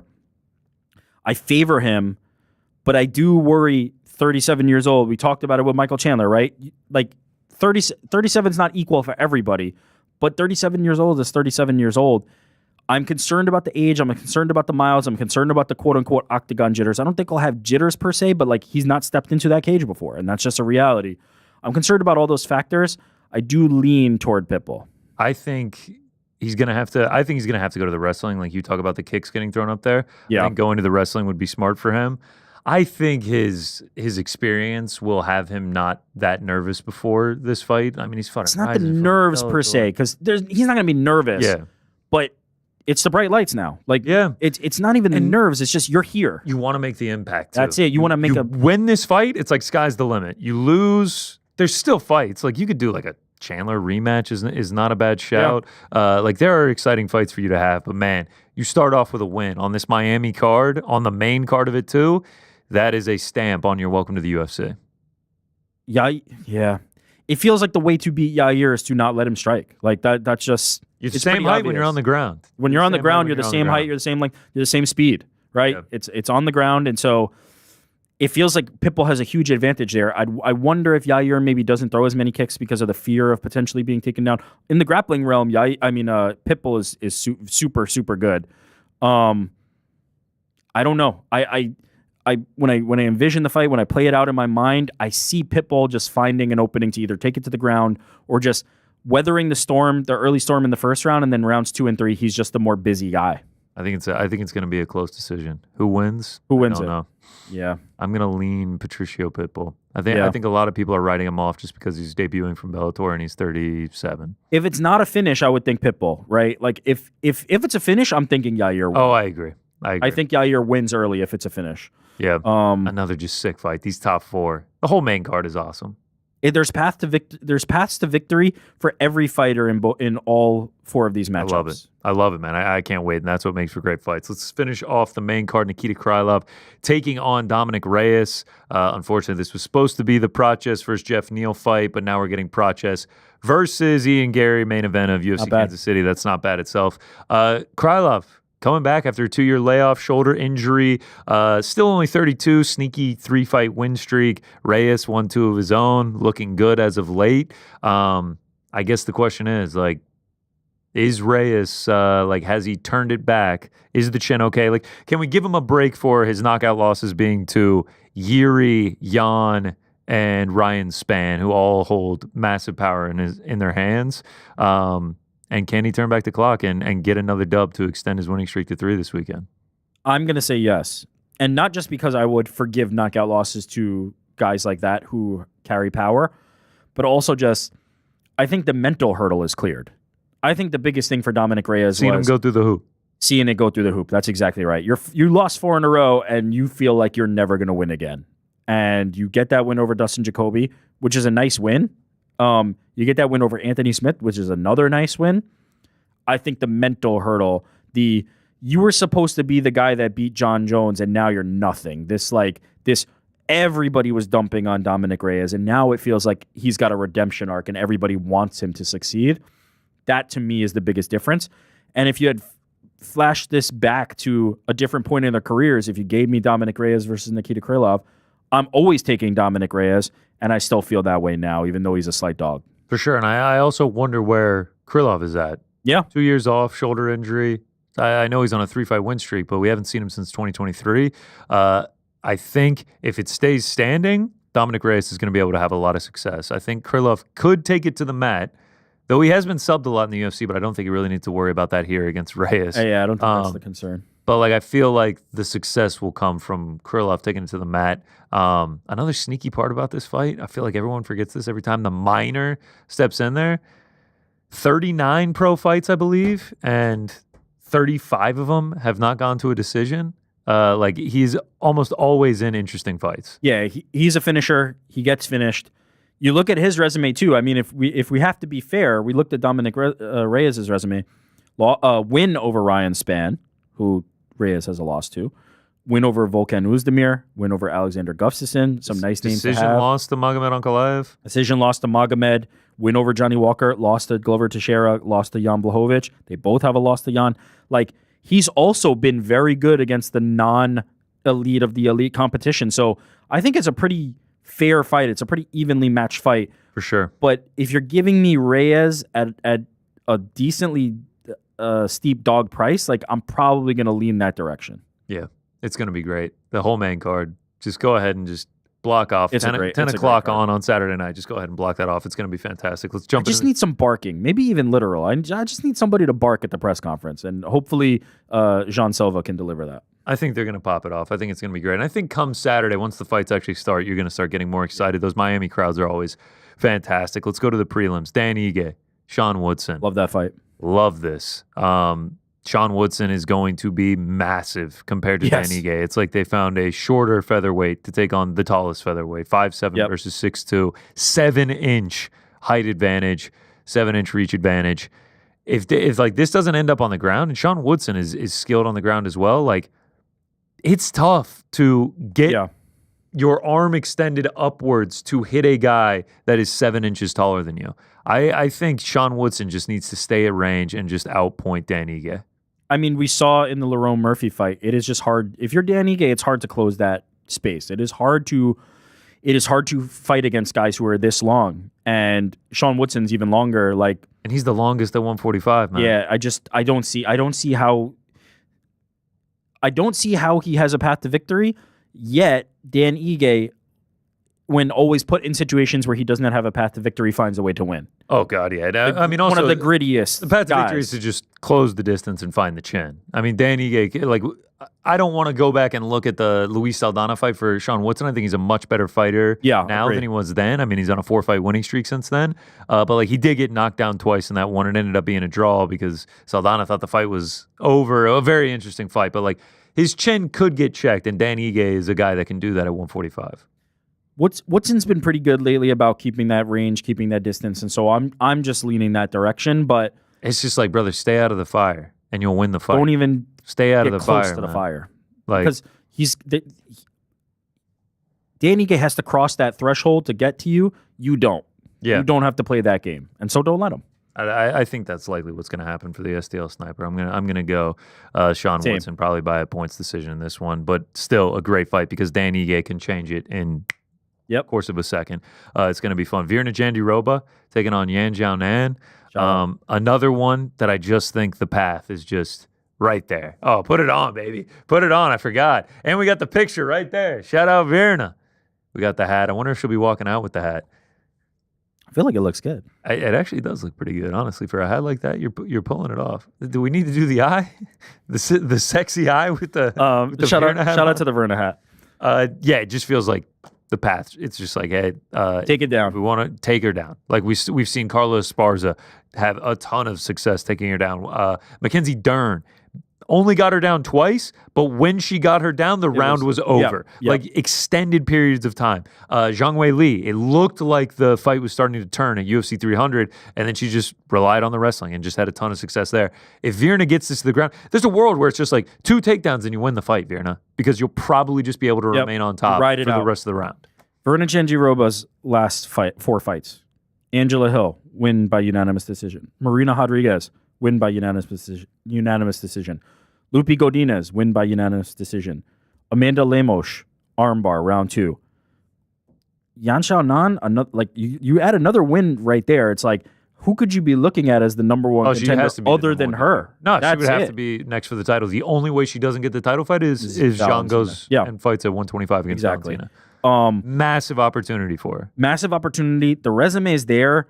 I lean Verna. I'm a little bit surprised that the odds are as close as they are, but at the same time, you do have to respect Yan Xiaonan. She's proven against upper level competition, including the champion Zhang Wei Li, that like she is always game and she's always able to find a way to fight, even if as you said, right, Mackenzie Dern's able to ride out these rounds, but she's able to find a way to get back into those fights.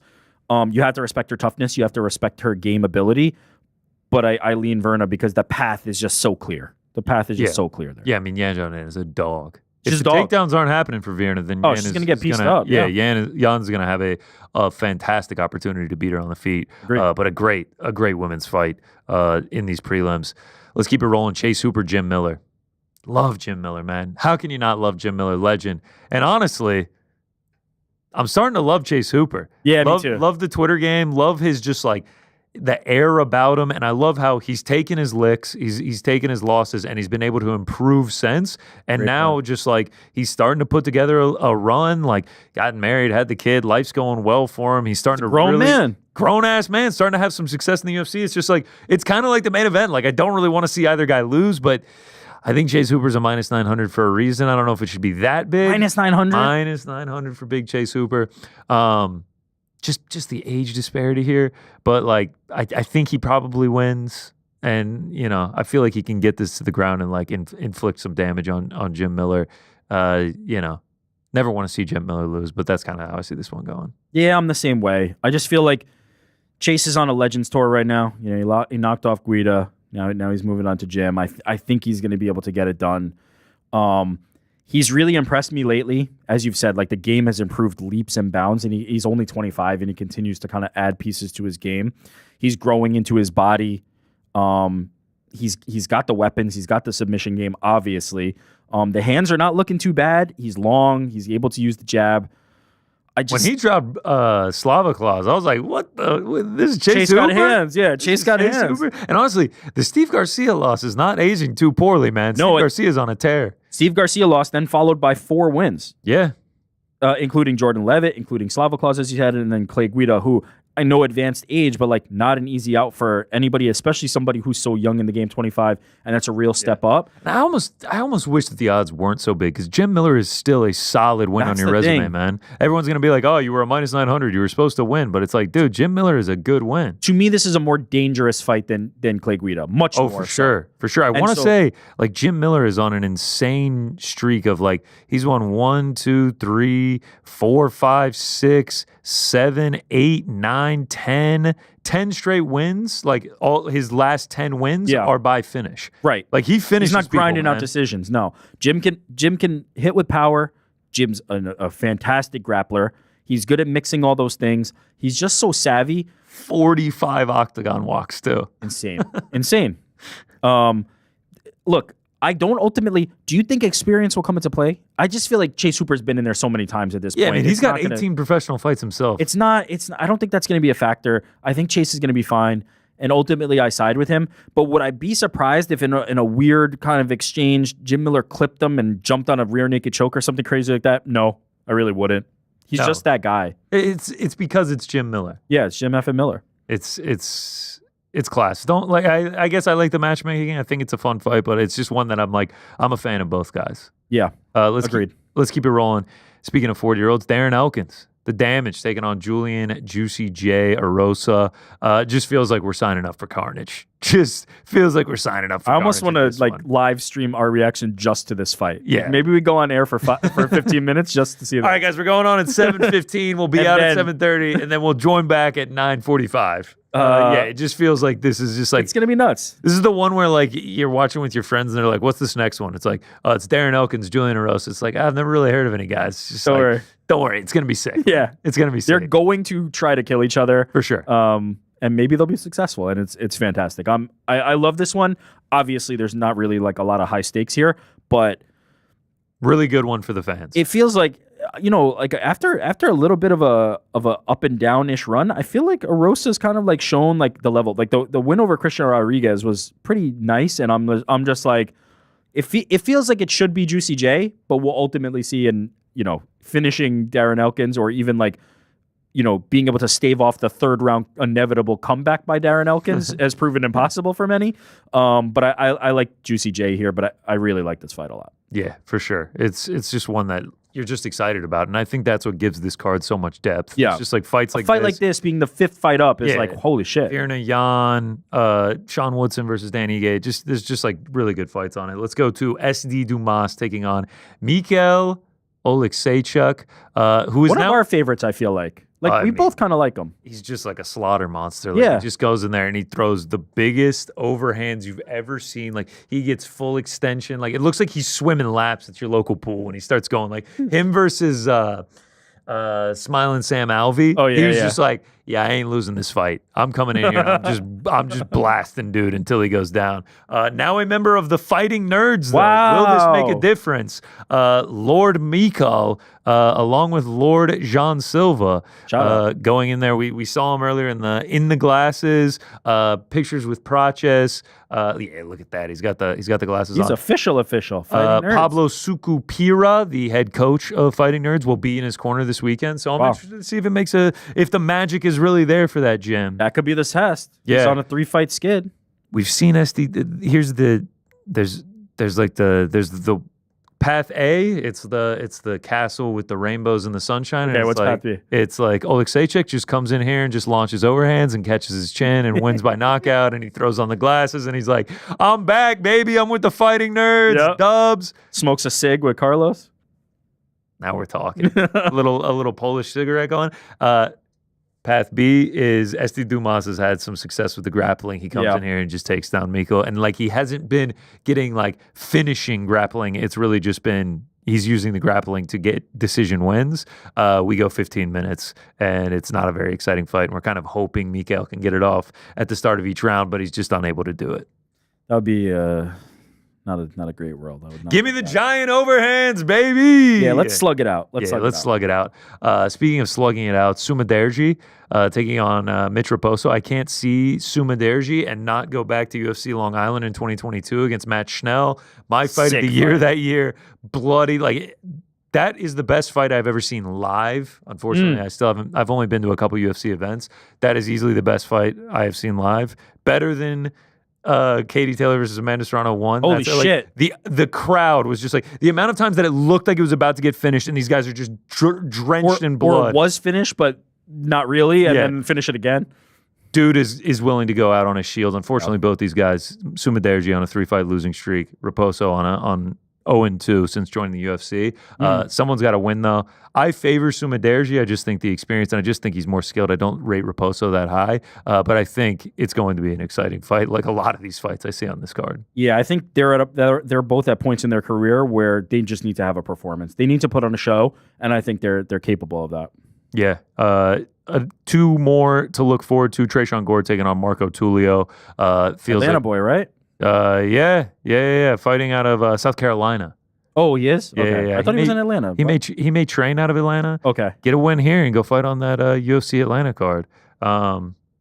This is just another fight. Two guys younger in their careers. Tresean Gore felt like we really had something there. He suffered 2 losses. Now he's got back in the win column. Still only 7 professional fights. Marco Tulio, obviously very on in his early career. Only 1 UFC fight coming off a Contender Series. I favor Tulio, but it's not something I'm running to the window to place. Yeah, I'm man, Tresean Gore, I remember coming, this is going to shock you. I watched that season of Tough. Wow. You watching this season? Come on, bro. Yeah, that's a yes, a resounding yes. Who, You got to me? support DC. Definitely. DC and Chael. Definitely Those not yellow watching. jerseys are nice. I got one in the mail on the way. Wait, has it actually started? No, next month. Okay. No, It's a reality show, bro. I will not be there no matter what. We will not be there. We will not be there no matter what. I coming off that season, I was like, man, Tresean Gore is like kind of a dude. Oh, I remember this. And I feel like he's kind of not maybe lived up to that potential. But you look at the last 2, Josh Fremd, Antonio Tricoli, 2 guillotine chokes. First of all, he's got that. Like, that's the one thing, if he's up against the cage, he has that choke. But he's also got the power in his hands. I feel like he might be able to find something here. I'm not banking on it. Yeah. Tulio is a favorite for a reason. But I don't know. I feel like people are kind of like, he fights infrequently, and people have kind of lost like touch with him. Yeah. But I think he's live here. I like Tresean Gore. I mean, man, you mentioned the guillotine, the one against Josh Fremd, when he literally like picked His him neck up looked by like the guillotine and was just like ragdolling him, and then obviously he got another one against Tricoli with the standing guillotine. Yeah, he's nice with it. He's nice with that. It's I think Tulio wins. But like it's tough to say on these early cards with guys that have a combined like 20 fights between the two. Yeah. First fight on the card, Nora Cornoli taking on Haley Cowan. Not a ton to say about this one. Could be exciting. It feels like it's just been start, stop with the Haley, right? Like a bunch of cancellations. Like, I'm just looking forward to seeing her in series. there. Yeah. I mean, Cavalcanti last time for Cornoli by split decision. Hopefully it's just a banger to start off the card, but we'll see. Yeah. Proper curtain jerker, as they say. Yeah, it's solid. That is all of UFC 314. That's the entire card. Incredible card. Can't wait for it. Reminder, you can watch it with us right here on Saturday night, 9:45 Eastern. We will be having the watch party, watch the entire main card with you. Those 5 fights. Here's the early prelims. Cornoli Cowan, Gore Tulio. Prelims, Ige Woodson, Yan Janvier, and Jandroba. I mean, the last like 8-9 fights are just unbelievable. And then that main card. Whew! Sign me up for this, man. Sign me up for this. I cannot wait for it. UFC Miami, they always put on good shows. Last year it was O'Malley Cheeto. The year before that it was Adesanya versus Pereira 2. They always put on good fights, and I think this is going to deliver as well this weekend. That is not the only MMA happening this weekend, though. PFL. We got an update to the bracket for the women's flyweight tournament. We do. Tyler Santos out of the tournament. Yeah, all of our favorite. Defending runner-up. I actually didn't have her. I was the only one that didn't have her. Oh, you didn't? Oh, you had Carmouche, right? Yeah, I had Liz Carmouche. That one goes down tomorrow night, 9 p.m. Eastern start for that card. 8 fights again, very similar to last week.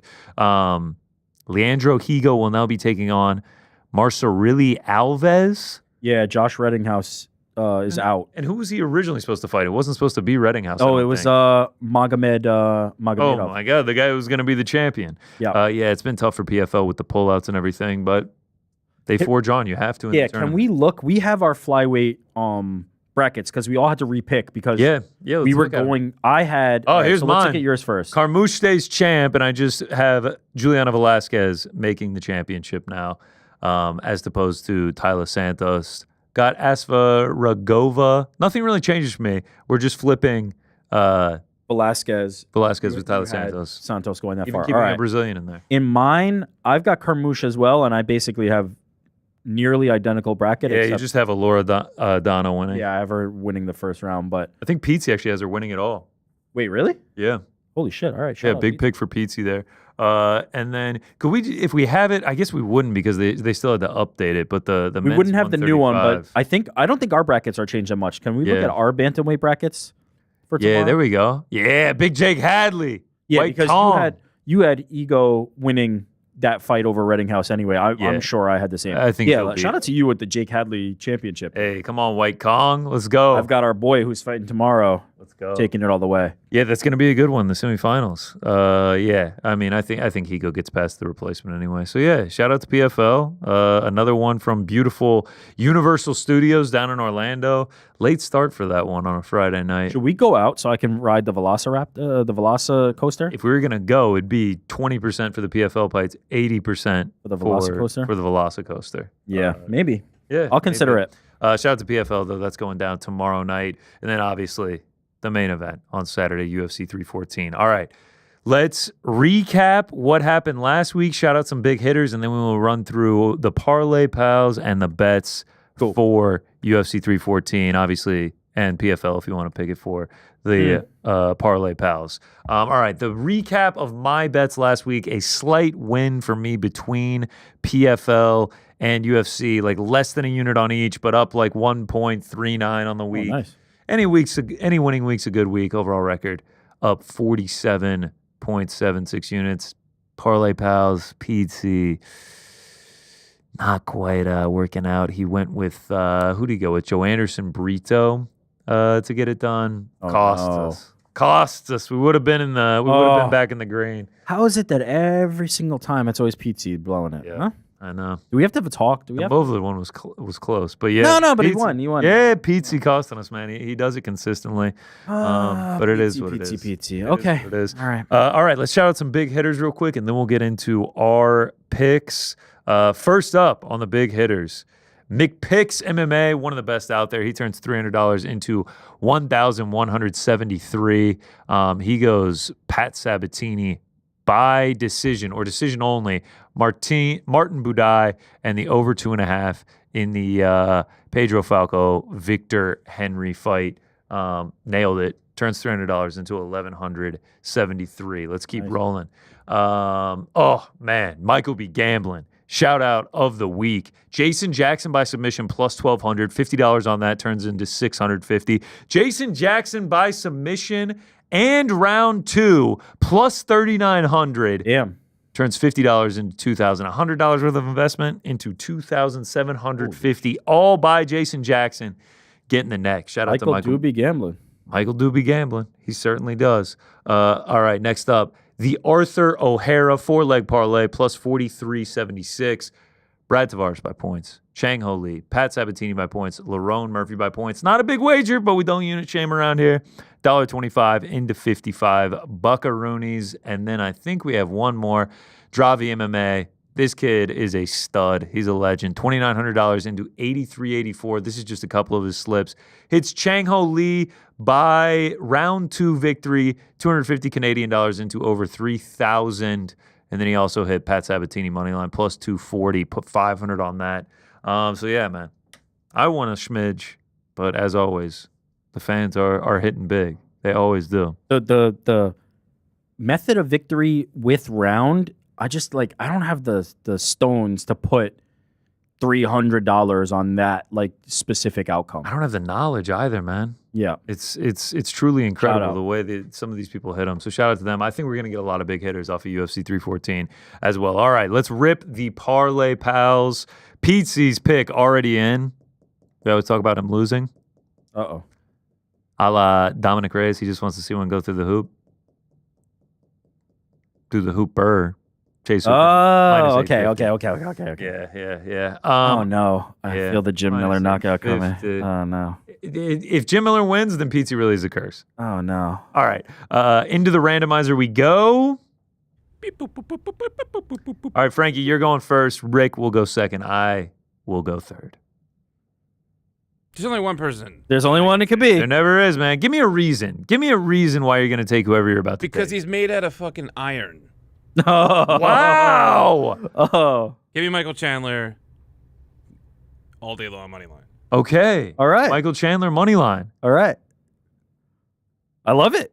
Is he a dog? He's a dog. Yeah, right? he's a dog in this one. All right. This is not where I saw you going, Frankie. This is not where I saw you going. Yeah, I love it. I watched a video earlier today and it flipped the script. Was it of him Yeah, eating cold man. steak?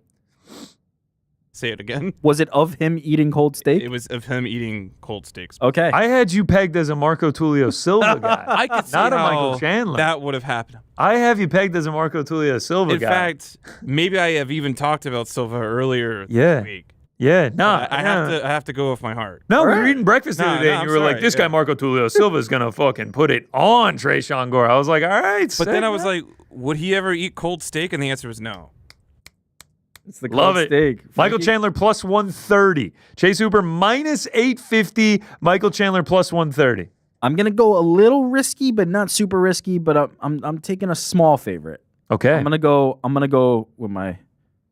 Oh, play my it up. Play it up. Get the picture down. Virna Genji Roba Do it for us, minus Verna, 142. Please do it for us. Get it done. Verna Virna Genji. minus 142. That leads us to me. You see the shirt. Y'all must have forgot. It's really just a heart bet. Volk, one of my favorite fighters. Cooking with Volk, a true inspiration.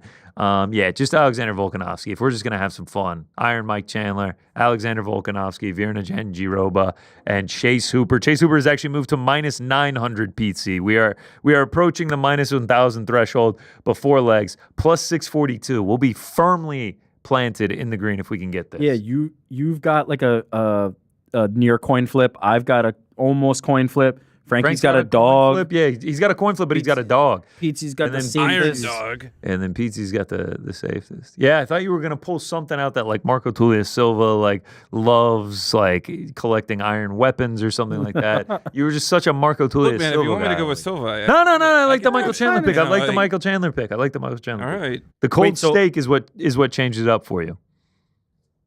Wow, we've got some stakes in the final two fights. As long as we get there. There we As go. long as we That's get what people subscribe for. The puns. Yeah, I said stakes. Yeah. All right. Let me run through my bets quickly for us here, and then we'll get the fight fees and then the messages you left us. All right. First up, Sumaderji on the money line. I know he's lost 3 straight, but I like the experience and I like the finishing capability. I like the toughness for Sue. I think he gets it done. I don't rate Raposo too highly. Sumaderji money line it is. Next up, I will be taking the under in the Jim Miller versus Chase Hooper fight. I know I just mentioned Jim Miller, last 10 of his wins come by finish. Chase Hooper also has finishing capabilities. I like his hands, and I just think if he's going to get it done, I could see him getting it to the ground and just raining down ground and pound. I think if Miller wins, it's by finish. I think if Hooper wins, it is by finish. He is minus 900 for a reason, under 2.5 in that one. Let's keep it rolling. Virna Jandiroba, just like your pick right there. I just think the path to victory is just so clear for her. Get her down, take her down. It might just take 2 takedowns. We've seen Yan Xiaonan get taken down and just be held down there for the remainder of the rounds. Virna Jandiroba, an accomplished grappler. I think she can get this one done. We roll along. My guy, STL sniper, Sean Woodson. 7 inches of height, 7 inches of reach, knows how to use that range in the striking. It's just too big of a differential. It's going to be too tough for Danny Gay to close the distance. I think Sean Woodson outpoints him to a decision. Next up, Dominic Reyes. We're not done yet. Turn back the clock. Avoid the grappling. Stay in the striking. Find the chin. Put out Krylov. Dominic Reyes, money line, as a dog. In all honesty, like I am playing the number on this one. I think Dominic Reyes as a dog is good value against Krylov coming off 2 years and a shoulder injury.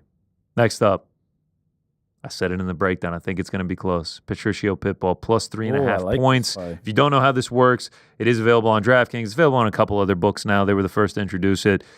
Judges' scorecards, you add them up in the end. If it's 30-27, 29-28, 29-28, that would be 1 for the 29-28, 1 for the 29-28, and then 3 for the 30-27. That would be a 5-point differential, for example. If it's a split, you can just do the math.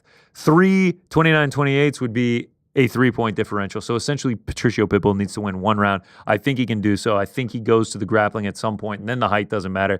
The danger on the feet doesn't matter, and I think he'll be able to get some success. I think he can win the fight, but I do like this plus 3.5 points as I think it goes to a decision. I think he can keep it close. Next up, Frankie, you already did the breakdown for me, baby. Iron! Mike Chandler. Iron! I just think the level of competition that he has fought compared to the level of competition that Patty has fought, I think this will be the toughest test for Patty. I think this will be the biggest step down for Chandler since he entered the UFC. I don't know what's going to happen, but at dog odds, I like the guy in Michael Chandler who's been fighting the best of the best for years now, has finishing power. It's just, like you said, what's the game plan going to be for Michael Chandler out there? Always. We're going to find out on Saturday night in the co-main event. And then the main event, it's a hard pick. I'm riding with Alexander Volkanovski. I think he still is king at featherweight. I'm not going to be ashamed of losses to Islam Makhachev, pound for pound number 1. Ilia Topuria, pound for pound number 2. I think he's in fantastic shape coming into this one. I think he'll be weary in the first 10 minutes of Diego Lopez's finishing capabilities, and then as the fight goes on, he's going to figure out the puzzle, and he's going to put it on him. As the later rounds happen, 2 parlays. The Fighting Nerds parlay, baby. Oh, yeah. Oleg Sejcek, Jean Silva. It's not really a confidence thing. It's a gimmick thing. The Fighting Nerds parlay. Oleg Sejcek, Jean Silva. Gimmick thing. And then lastly, Cornell Cowan over 1.5 and Marco Tulio Silva money line. Did you play that because Frank was so high on Marco? Yeah, honestly, you're the one that talked me into it. And now you're like, well, Cherry Jones Try to keep up. He looks pretty good. Try to keep up. Tough. But I do like the over 1.5 a lot in that Cornell Cowan fight at minus 350. And those are the picks for UFC 314, UFC 314, UFC 3.14, Oh, which I is see a what you did. representation of pie. Which brings us to this week's episode of Fight Feast for UFC 314. We don't need to say UFC Miami. UFC 314, UFC 3.14. Me, Frankie, camera guy Nick, we got in the Winnebago and we went all around New York City to try and find the best pie in honor of UFC 314. Pie. Best pie in all of New York City. We tried 5 different places. Please enjoy. All right, it is UFC 314 fight week happening down in Miami, Florida. Alexander Volkanovski against Diego Lopez. And you're probably thinking, Fight Feast is easy, no brain. Get a couple Cubans, have a couple cafecitos, call it a day. But we don't like easy here at Fight Feast. We don't like easy here at On Crown. So Big Frankie had an idea for us. UFC 314? 314. Also like the transcendental number pi, which is 3.14. I decided, why don't we just try a bunch of different pies? There'll be plenty of UFC Miamis. There's only one UFC pie, so we are on the hunt. Manhattan, Brooklyn, through all the different boroughs for the best pie in all of New York City. Let's go. Fight Feast episode 20? Is this episode 20, Frankie? This is a big deal. This is a big deal. Fight Feast episode 20. Let's go.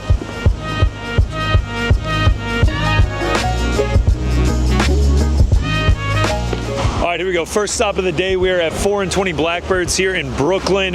No apple pie by the slice, but I am looking forward to trying their salted honey. Let's go. All right, first up, 420 Blackbirds. Farmer's cheese pie. We're going to start savory here, and then we're going to go to sweet. We got a few to try. Of course, I got Mysterious Frank with me. Ricotta, cheese. I don't know what's all in here, but savory pie. All right, savory, but also a little bit sweet. Maybe a little spinach in there. All right, we're breaking off a piece of the crust here. I mean, it's fantastic. This is like a breakfast quiche. On the professional pie rating scale, out of 5 on each of the categories. Appearance, like a 2. Crust, 4. Filling, 4. Overall texture, 2. Does it need ice cream? No. Does it remind me of home? No. So I don't know what that means. All right, here we go. Salted honey pie. This is the first sweet one we're trying here. The woman behind the counter said this is the reason she started working at this place. This is one of their best pies. She demanded we have whipped cream with it. She pulled out like a fire hydrant of whipped cream and put it on here. Beautiful salt flakes on top. Tough getting through the crust here.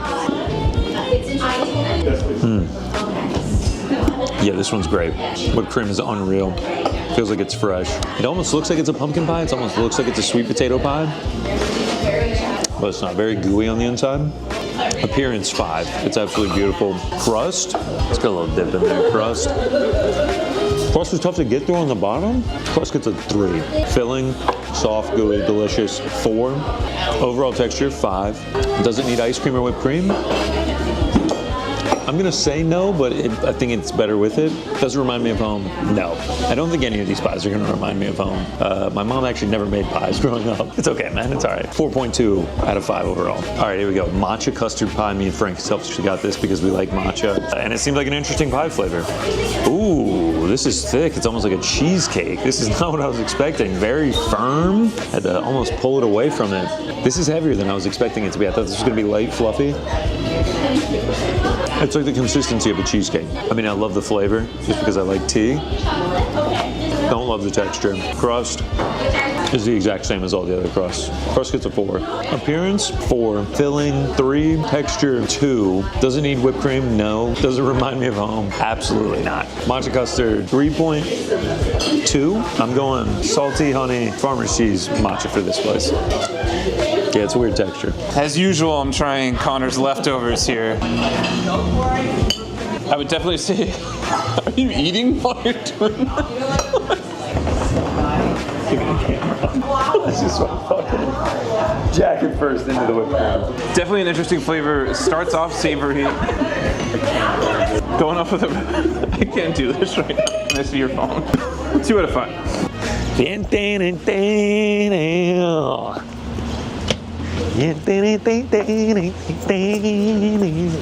Location number 2, we are obviously still not in sunny Miami. We're in Brooklyn still at Pies and Thighs. Specialty is pies, chicken thighs, fried chicken. We got 3 pies to try. First up, bourbon pecan. We're bailing on the rating system. It's just a clean out of 5. I can't sit here and talk all day about textures and does it remind me of my mother? No. Bourbon pecan. Is it pecan or pecan? Tell me, Frank, pecan or pecan? Pecan. In Long Island, on Long Island. This is phenomenal. Sneaky pecan pie might be my favorite kind of pie. This is top tier. Crust is great, filling is great. Pecans caramelized. Frank told me to look at a dog. What's up, man? That is leader in the clubhouse, dare I say. 4.4 out of 5 on the maple bourbon pecan pie. MBPPP, maple bourbon pecan pie. 4.4. Next up, classic, staple, apple, worried. Looks a little dry. This is raising some major concerns. Look isn't great. We got some ice cream to balance it out to give it some moisture. A lot of filling to be looking this dry. We need a little bit more moisture here. It's dry. If you look at the ass of the pie, the ass is overflowing with moisture. The front end of it, dry as a bone. 2.6. All right, last but certainly not least, the banana cream pie. Massive layer of cream does worry me a little bit. Wafers on top, you gotta love it. Last one of the day. I'm lying to you, we still have 3 more places to go to. Last one of Pies and Thighs. It's a decent banana pudding. That's essentially what it tastes like. Not writing home about it. It'll suffice if you bring it to a dinner party or something like that. 3.7 on this one. By the crust, graham cracker crust on this one. Their typical pie crust. All right, I tried all 3, Frank. You don't need to try the banana. You don't need to try the apple. Just try the maple bourbon pecan. What are you eating, man? Chicken thigh. You got a fucking thigh? Yeah. All right, well, let me try the thigh. Let me try the thigh. The thigh is good. It's a good thigh. The thigh is really good. Wow. The thigh right there, tied with the maple bourbon pecan pie, 4.4 as well on the thigh. Shout I out. was eating that, right? Oh, you can still have it, man. All right, here we go. 3rd spot. We've moved from Brooklyn to Manhattan. Look at that. Classic old school pie sign. We got 3 more pies to try. We got Big Frankie over here. Where do we go to try these, huh? Pecan pie, pecan pie. We found a place to stand. Petey's Pie Company. Let's see which one is the best. We got 3. Wow, wow. This is actually fantastic. Not warm or anything.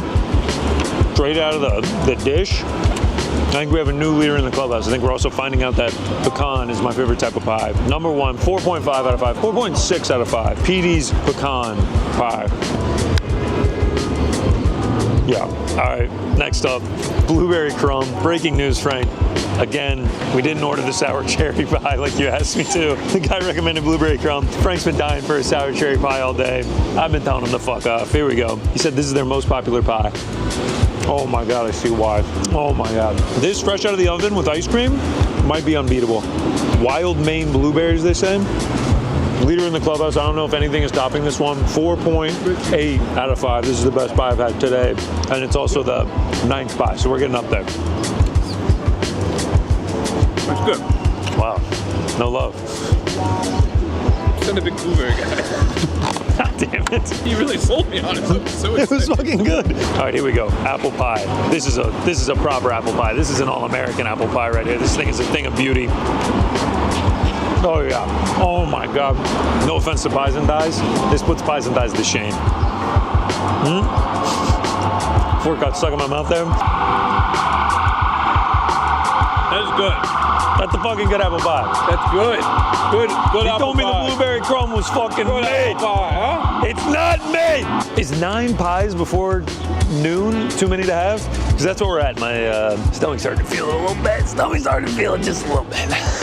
Instead of the sour cherry, Frank demands tell us a pie fact. If you take the ratio between the circumference of a circle by its diameter, you always end up with pi as the value. No matter how big the circle, how small the circle, always 3.14. I think having like 18 different desserts before noon is starting to get to me. Give me that water.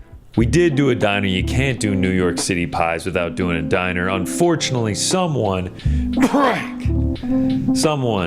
hammer on neck, forgot to turn on the microphone. So here I am yapping about an apple pie, jiggling a lemon meringue. Ah, man, you know what? I hate lemon meringue so much. This one's actually pretty good. Neither of the pies were anything to write home about. Next. All right, here we go. Last spot of the day. Little Pie Company, Petey's. Absolutely dominating. It's in the 1, 2, and 3 right now. Let's see if Little Pie Company has anything to take its throne. Let's go. We have reached our final destination, the Little Pie Company. It says eat fresh pie on the wall, so that's what we're about to do. Little Pie Company, they actually serve little pies. This is the sour cream apple pie. I don't know what to do with that information, but here we go. We're gonna dive in, get some crust. I mean, it's beautiful, it's hot, it's warm. Get some whipped cream on there.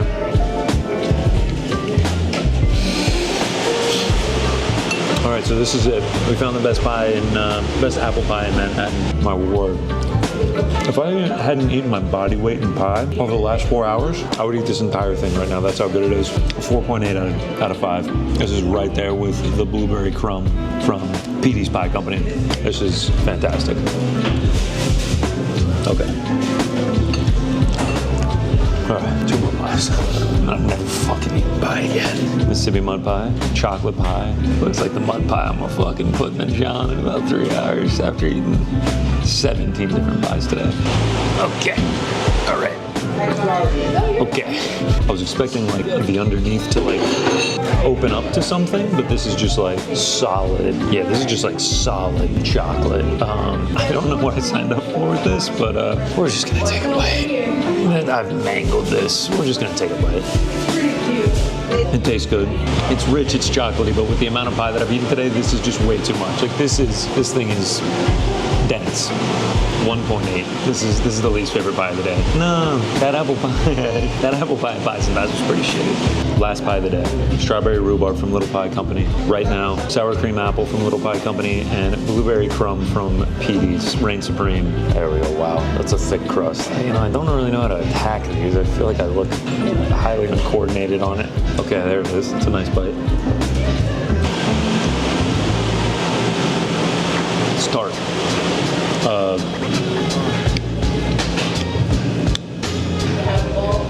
It's tart. What is a rhubarb? A little bit too tart. Flavor notes I'm getting here, tartness. The star on top is great though. This is an okay pie. 2.9. Bring me back the apple pie. This is the king of the cats right here. This is the best apple pie in New York City. Just, if you come here, get the sour cream and apple. That's it.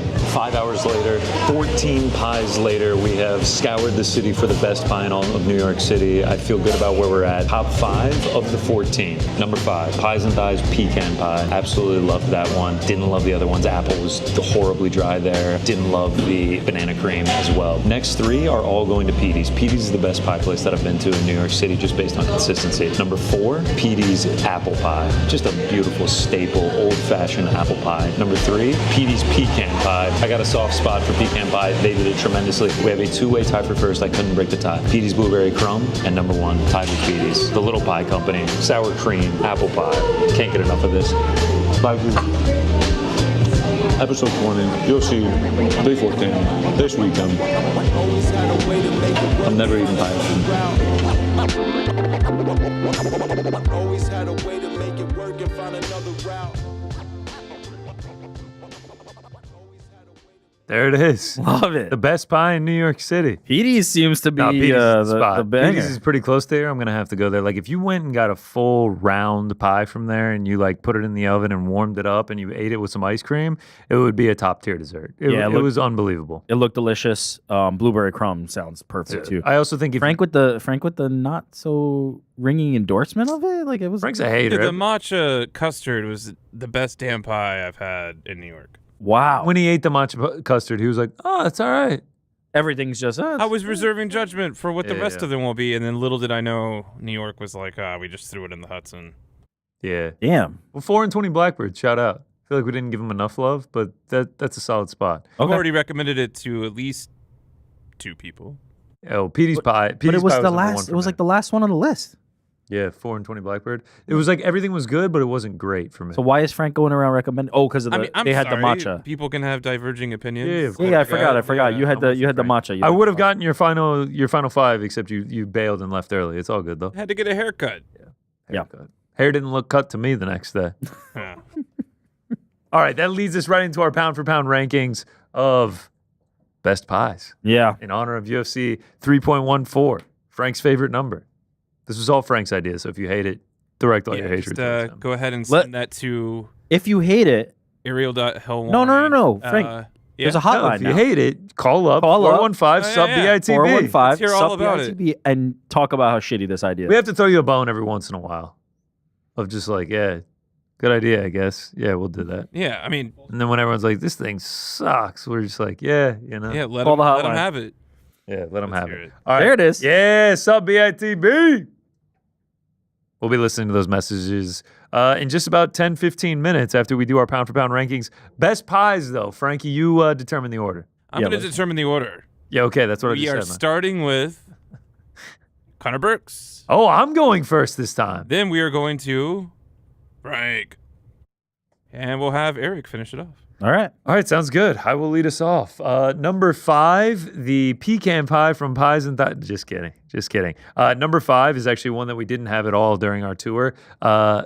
Tart, sweet, Oh, I know where we're going. a beautiful summertime pie, elite springtime dessert, great by the water, great after maybe some seafood, great with some wine. Key lime pie. Yeah. Absolutely love it. Creamy. Ay, ay, ay. Sign me up with the graham cracker crust all day. Give me the pie. That's a great All right, number 4. A little salty sweet. Crumble some Reese's on top. Oh. Peanut butter pie. Oh. Oh, it's fucking great. When it's made well, you maybe get a little base layer of chocolate on top. You put the peanut butter, and then you crumble some Reese's on top. Oh, wow. Woo! Oh, wow. Divine. Divine. Love that. It is unbelievable. Number 3, loved it in the video for a reason. Love it in real life. My number 1, fruit pie, blueberry pie. Mm. Love it, man. Good one. Bake it up, put it with some ice cream. Just the color, the richness. The blueberries get so sweet. I'm such a huge fan of blueberry pie. Elite fruit, even more elite when you bake it and put it in a crust. Number 2, creamy. Okay, there it is. Oreo pie, creamy, chocolatey. When we did our duos pound for pound list, I almost did cookies and cream as mine. Oreo pie, dude. Mm. Oh my goodness. Look at that. It's like if you even had the ones from Burger King, like the Hershey's Oreo pie, whatever it was, elite. Milkshake, cookies and cream, ice cream, Oreo. I'm down. Oreo, one of the best like flavors. Chocolate cookies, filling. You like those. It's as good as it gets. Number 1 for me though. Oh, yeah. What's number 1? Gooey, crunchy, little sweet, little salty, staple, pecan pie. Pecan. Love it. Wow. Love it. You Pecan? love it. Oh, love it. Pecan, dude. yeah, pecan. Love it. Amazing. Yeah. They got pecan pie in this one? They got pecan Actually, pie. what's the actual line? Pecan pie. No, that wasn't the real line. I know. We've just heard Ariel say that so many times. Yeah, he's like, what? They did ain't he got say? no pecan pie or something like that. Yeah, it was something because they don't have pecan pie Yeah. at Cats. Yeah. Pecan pie for this motherfucking shit. That's Yeah, not actually what it was, though. He says something that we have misconstrued it. Yes. Now. The quote is. well, is not we. correct. I mean Ariel, Yeah, and then it's we're just echoing Ariel. It's really just Ariel. Not surprising based on your tour and you loving Yeah. the pecan pie love so it. much. Love it. Like it's great Um, at Thanksgiving. It's great in the summer. It's That's great whenever. that's a strong list. There That's was strong. a point in the day where you're like, man, I think I'm actually a big fan of pecan pie. Yeah. You pecan or pecan, Frank? I'm Pecan. pecan, as we addressed. I'm pecan. I'm pecan. Oh yeah, This I'm is pecan. but pecan. Technically, phonetically, it's Pecan. pecan. It's pecan. I get that, but it's pecan. Everyone's like, "You're from the South. You got to say pecan." I'm like, No, you don't. That's why you love. Oh, that's a southern. "That's like what they claim." Yeah. Oh, okay. Pecan So I pie. guess call me Southern Rick. All right, you're up, Frankie. Southwest. Yeah, I'm ready. Just gonna gloss over that one. So I didn't my hear what you pound for said. pound Huh? is pie. But pie. He said something and then we no-sold it, and then I said I didn't even hear what you said, and now he won't repeat it. Said it's why the All right, why is there a pie symbol Yeah, for wait, yours tell us instead about the of it So saying we're pie? celebrating UFC 314. Yes. I felt Oh, like God. it had to have been specific to the number, not just the Yeah. pie. All right, let's hear it. Specific to the number? Circular foods for me to show pie. Because again, the ratio Wait, hold between on. the circumference and the diameter always equals pie. What's that? Go But ahead. pie is not a circle. It's not favorite circles. It's favorite pie. So literally, when you're celebrating Pie Day, you're not just eating pies. Like it's pizza. You could do anything. We chose, or you guys chose, to just do like fruity. Yeah, I guess you could do a savory chicken pie. pot. You could do a Yeah. pizza. So can I get on with my list? Go ahead, please. Yeah, So let's see. starting with number 5, a little quesadilla. All right. Quesadilla. Jesus. All right. Gotta take Come the, on, man. flour tortilla. All right. Traditionally, saute up some actual vegetables. I prefer peppers and onions. A little bit of shredded cheese, mozzarella, some Monterey Jack, maybe some chicken. Grill it on both sides. Eat you some of that. Guacamole, sour Yeah, cream. man, we know about quesadillas. Shout out. Frankie's just late on You the counting this as Mexican a- food list. You counting this as Number a pie 4, is insanity. You want to make a dough, yeah. throw it up in the air, catch it. All right. Make yourself Pizza's a pizza. All right. Alright, All right. Acceptable. Got to stick some marinara on that, and then right when you think you put enough marinara, put some more on there. Mozzarella. Finish it off with some arugula. Best pizza ever. Then, if you're like, hey, it's morning time, and I wish that I could have a pie, well, you can in the form of a quiche. All right, I'll allow quiche. Yeah. I'll love So you start usually with a pie crust, as you guys would know it, and you whip up some eggs. Make sure there's onion in the eggs, maybe some herbs, some chopped up bacon or sausage. You choose, but I'll be eating that quiche. Number 2, we go to El Salvador. We're going to enjoy us some pupusas. Hey, what is Cornmeal. Stuff it with whatever you want. I don't care. Pork usually for me. Pickled cabbage, a little bit of red sauce on top. Oh, it's delicious. Just looking at this, I know what I'm having for dinner. Lasagna soup. Are coming these in- necessarily round though? It's absolutely round. Yeah. They are. Yeah. They looked more ovular, All right. if I'm being honest. Okay, That- you invite in me fact, over for that, pupusas and you're giving me squared pupusas, I'm leaving. No, certainly not squared, but I don't know if the This is bullshit. diameter Okay, yes. here would actually be 3.14. Oh, do you want to measure it? Or what is it? The radius? The circum? What is Oh, it? so you don't even just. I'm enjoy- not sure it would be because one of those looks quite ovular Enjoy as your opposed humble to pie perfectly round. after you're done actually. eating your Oreo and peanut butter pie, whatever the fuck that is. All right, coming in at number In fact, 1. is the quesadilla actually round? Okay, keep going.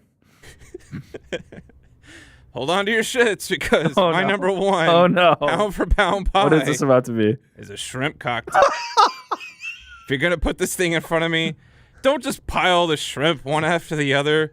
Don't even give me a bowl of shrimp. Hold on. Give me a platter with the shrimp Hold on. circled around whatever you want in the middle, probably This cocktail is sauce. the dumbest list This is you've ever heinous. created. This is heinous. Somehow, shrimp cocktail ended up as your number 1 pie. You know what? Lasagna soup almost made it because it comes in a round bowl. But the bowl is the round part, not the shrimp cocktail. Yeah, but I'm enjoying it out of a bowl. Again, Anything I've that can be seen enjoyed you out of eat a shrimp bowl? cocktail out of a can't rectangular have platter. lasagna soup off a plate. But we've seen you eat it out of I've non-round objects. seen you have shrimp cocktail off of a plate. I told you that in confidence. All right, moving on to Rick. That was an What insane the list, Frank. We're just gonna move on. Ariel's gonna come back and be like, "I love what Frank did." Some of the people in the chat are gonna be Everyone's like, gonna be "Yeah, like, Frank, everyone's gonna be like, "Oh, this is so funny and cool." Meanwhile, we're like, Jesus Christ. "This guy, this fucking guy." All right. Best pies: shrimp cocktail and pupusa. I can't believe you picked shrimp cocktail. I respect the forcing of it in, but I just Forced. It's not forced. You go look up shrimp cocktail. They're all round. It's a bowl. No, they are not round. The you bowl can is even round. derive the golden ratio from a shrimp. Say less. This is crazy. All right. We're gonna get this back on track. We're gonna actually go to pies here. Oh wow, I didn't realize that Jordan and Josh had done pies for us and then the symbol for That's him. why I asked. I immediately noticed it. I was Okay. like, "What's going on?" It's UFC 314, not UFC desserts. Right. Yeah. All right, so we're doing pies. Number 1, I don't think you can go wrong here. This is the classic. This is the staple. This is the one that we all eat, consume, enjoy. Yep. It's apple pie. Yeah. Nothing. Like, I feel like the baseline for an apple pie is pretty high. That's kind of a tough looking one. No, I like this one though because I like a little bit of like texture to the crust, and also I like big chunks in the apple. Like Yeah. I don't like those like filling, like kind of like gooey ones. I like some real, like I like some cinnamon, some sugar. Really get that chopped up apple in there. Apple pie can't go wrong. Really can't go wrong. Apple pie. I feel like the baseline's pretty high. Number 4, we're going sideways for a second here. We're going a little bit off the beaten path, but we're going to a meat pie. We're going to the Jamaican beef patty. Okay. All right. So we did go off the beaten path a little bit. Jamaican beef patty, tremendous. Fire. My favorite meat pie. I know you can certainly go shepherd. You can even what was it, papusa?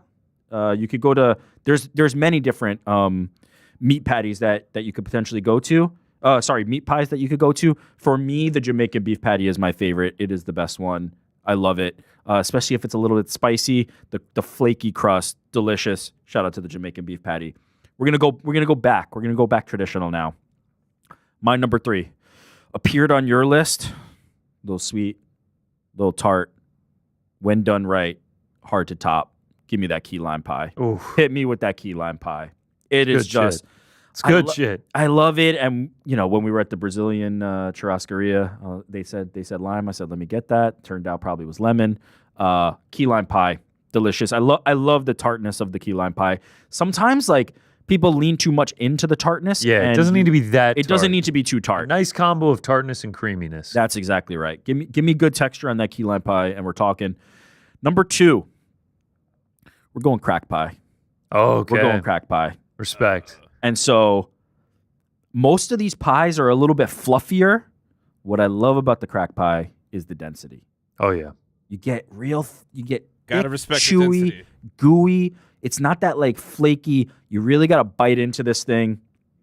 If you haven't had one, Milk Bar famously kind of popularized it. It had existed before that, but they popularized it, and it's absolutely incredible.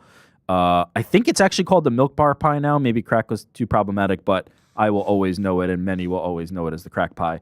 And then my number 1 actually appeared on another list as well. Is that peanut butter pie? Give me that peanut butter pie. Oh boy, when I saw it come up on yours, I was like, this man knows ball. Man knows ball. This man knows ball. Another one that's like, it's not as like airy as the others, right? Because you're going with like cream cheese, peanut butter. Hopefully you get a little layer of chocolate on there. Yeah. You get a chocolate crust too, and that like really sorts it off. You get that nice whipped cream on top. You drizzle the chocolate and the peanut butter sauce on top. This sets the whole thing off.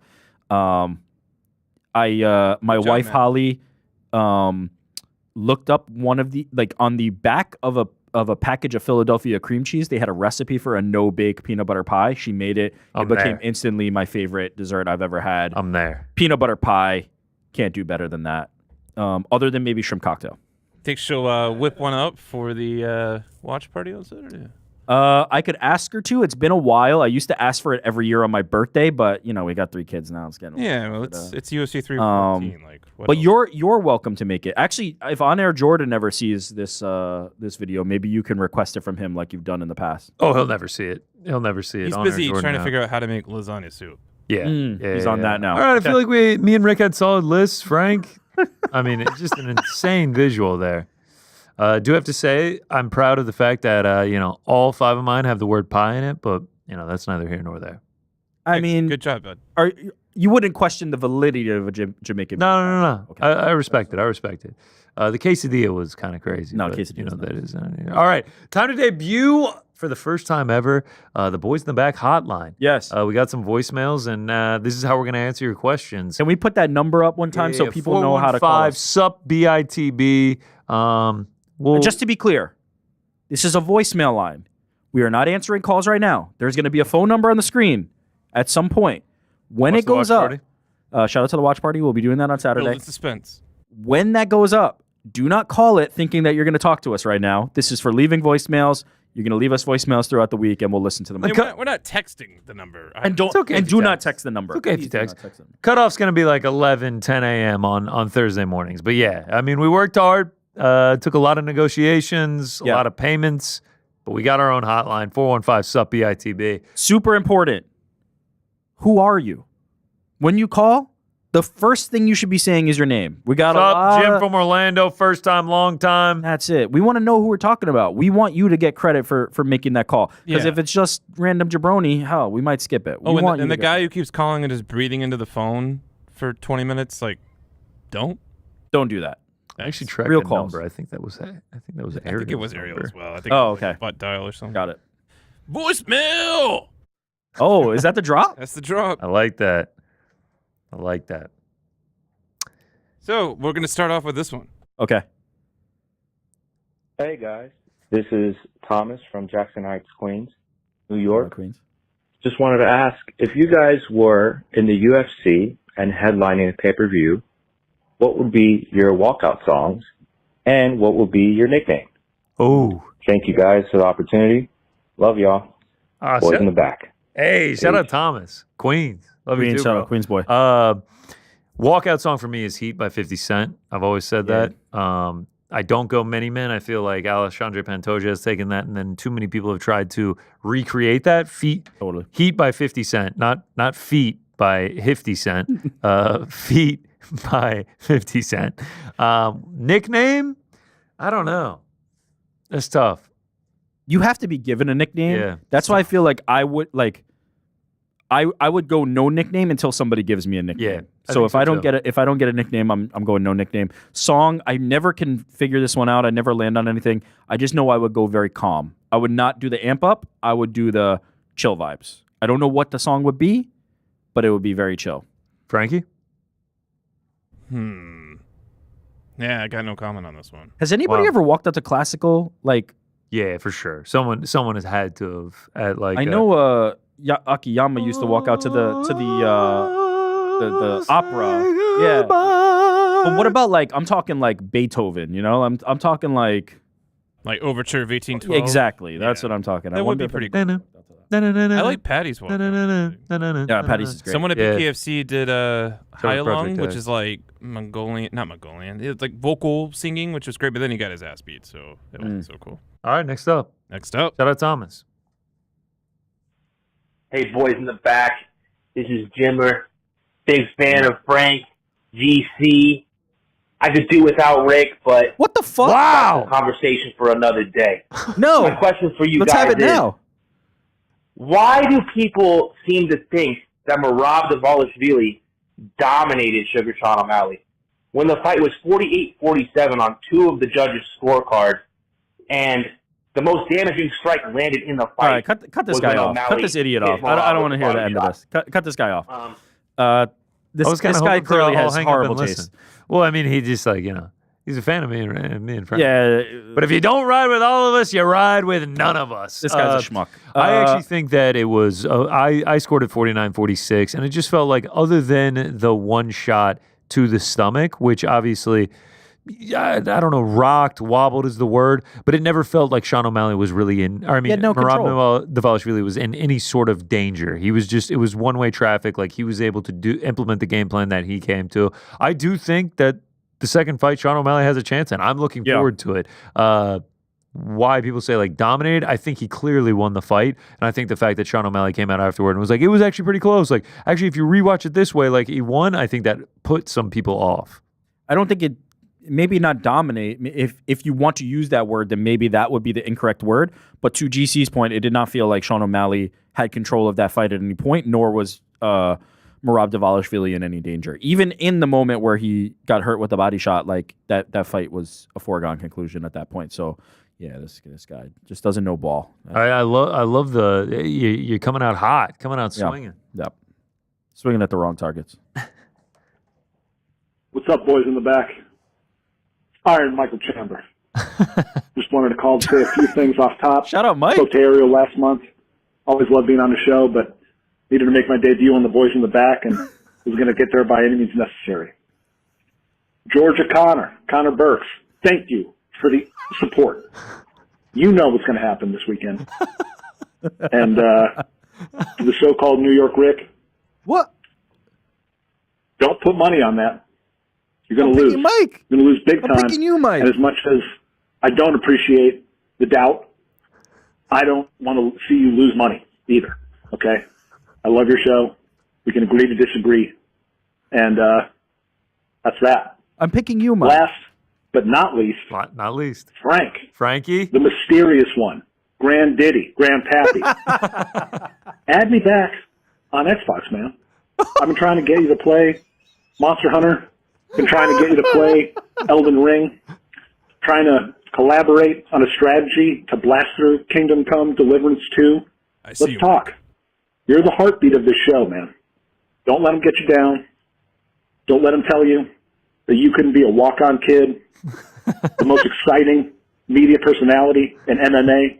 And with that, I will see you at the top. let's go. I was really hoping for this. See you at the top there. Our first call from a celebrity guest. Shout out Michael On Chandler. fight week too. Iron Mike Chandler Also, took the top. Michael Chandler playing, what was it, Dragon something? What was Yeah, the name man. of the game? That Mike, Monster send me Hunter. some of those Craves, the peanut butter and jelly sandwiches. Those are tremendous. Can't get enough of those. Shout out to Iron Mike, man. Wants to play Monster bet is Hunter in. with Frankie. Let's go. See you at the top. See you at the top. I picked Michael. I'm picking you, Mike.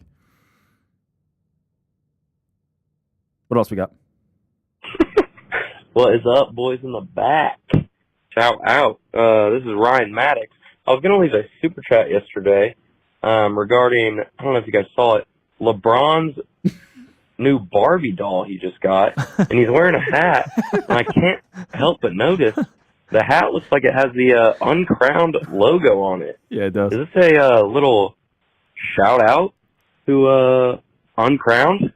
Maybe Ariel Helwani, the AH show, and maybe just Boys in the Back. I mean, we just saw it with KD shouting out Bots in the Basement. Oh, my God. NBA TakeOver, collab, NBA X, Uncrowned. Let me know. Shout out. That's an incredible point by you. We noticed the same thing. We were like, damn, he's wearing an uncrowned hat. If you haven't seen it, go look at the Ken Bassiter LeBron Barbie doll. By the way, LeBarbie was right there, right? LeBarbie's right LeBarbie. there. Shout out. Yeah, shout out. Supporting Uncrowned. I mean, we're NBA certified. KD knows. KD LeBron Bots in the knows. basement. The King knows about the uncrowned Kings. I mean, shout out to LeBron. And Mattel for LeBarbie. Hello, gentlemen. I'm Luke from Sydney, Australia, the city famous for hosting UFC 312. I have a very important question that I need some local New York advice from. Okay, here we go. I'm going to be having a layover flight in New York later this year, and I will have upwards of 3 to 4 hours on the ground in New York. What is the one food spot I must hit? I've been looking around. You've got the classics, Joe's, Katz. I don't know. I want your guys' take as the local experts. Please help someone out. This one's easy. Okay. What do you say, Frank? Wegmans. Shut up. Shut up. Get your square-plated shrimp cocktail from there. Katz is not a bad shout. Like, if you go and you do it properly, get the slaw on there, get the cheese on there as well, get the mustard, make it moist, and go enjoy. Like, that is an authentic New York experience, and it's not going to let you down. Is it the best restaurant in the city? No. Here's my problem. He only has 4 hours. Yeah. And he has to get back to the airport. He's not waiting that line. You got to wait in that line. I don't think he can even get to the city. I think you got to go somewhere in Queens.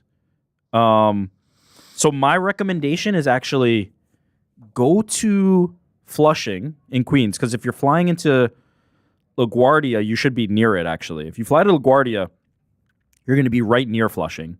And I would say go to Flushing, eat a few different Asian cuisines. There's some good Shanghainese food there. There's some good Malaysian food there, some really good Malaysian food. If you hear this and that sounds appealing to you, shoot me an email. It's in my X bio, and I'll give you some actual names of places. But my thought on the logistics, on the planning, is I don't think you have time to go into the city. Because you're going to have to go back through security. Yeah, you have to get back through security. There's all this time. I don't think you're going to have time. You can eat in Queens, where these two airports are. It is not Long Island, Connor. You can eat in Queens in that time. And so I would say do a nice little Flushing food tour. You can get a few in like 2 hours and then get back to the airport relatively quickly. Cats, I just don't think you're going to have time to wait in the line. That's a great call by you. All right, Frankie, what else? What's up, bots in the basement? First time, long time. This is Shout for out, GC right here. How many numbers of pi can you recite off the top of a dome? Thanks. Fuck, 3.1459? Is that right? I don't know. I can only go 3.14. Frank? 3.14. That's where. Wait, bullshit. Are you serious? Absolutely. You're this big? You're the pi guy, and you can only go to 3.14? You're right. I like 22/7.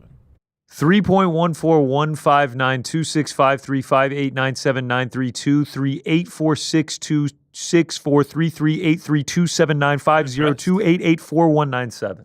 Good job, man. There it is. Frank, Bye. you're messing around though, right? Shout out. Old Paul Solomon here, and I just pray to God GC is wearing a Vogue t-shirt this weekend, because if he is, then we rolling! Yeah! The t-shirt curse is back. It's Diego Lopez time and new. He wanted you to wear it because he's on Diego. T-shirt curse, let's go. Oh. Also, shout out to the Burt Watson reference though. We rolling. Shout Good out. stuff. Take it to the bank. Diego Lopez money line. T-shirt curse is in. T-shirt curse is back. Boys in the back, what is up? Hey, Fight Feast, UFC Des Moines. Leave out the corn. It's tired. Okay. It's played out. Okay. Move on from it. My suggestion, come to the Airbnb with me and the boys. Jesus. I'll be there. I'll throw on some good old American burgers for you guys. Bush Lights. And if you got to have some corn, I'll throw it on the grill too. But He's going to make us burgers and corn at the Airbnb. I'll grill you up some burgers.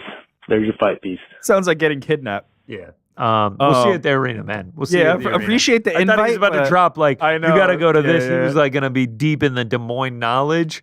Yeah, fucking burgers at the Airbnb. I'm out. He basically said the best food in Des Moines is him cooking burgers at the Airbnb. He still offered some corn if you wanted it. We do appreciate the invite, but we're going to have to actually, like, try to find some establishments. But thank you. Thank you very much. What an intro, mate. All right, this is Marty. I'm calling from Melbourne, Australia. Fuck yeah, Marty. I just wanted to give my boy Volk a shout out. Shout out. Rooting for him this weekend. Love the show, boys. Killing it. Shout out, Marty. Shout out to Melbourne, too. Shout out to the voicemails. Thank you all for calling and leaving them. That's all we had for today. Oh, that was everything? Yep. Okay. All right, we got any super chats?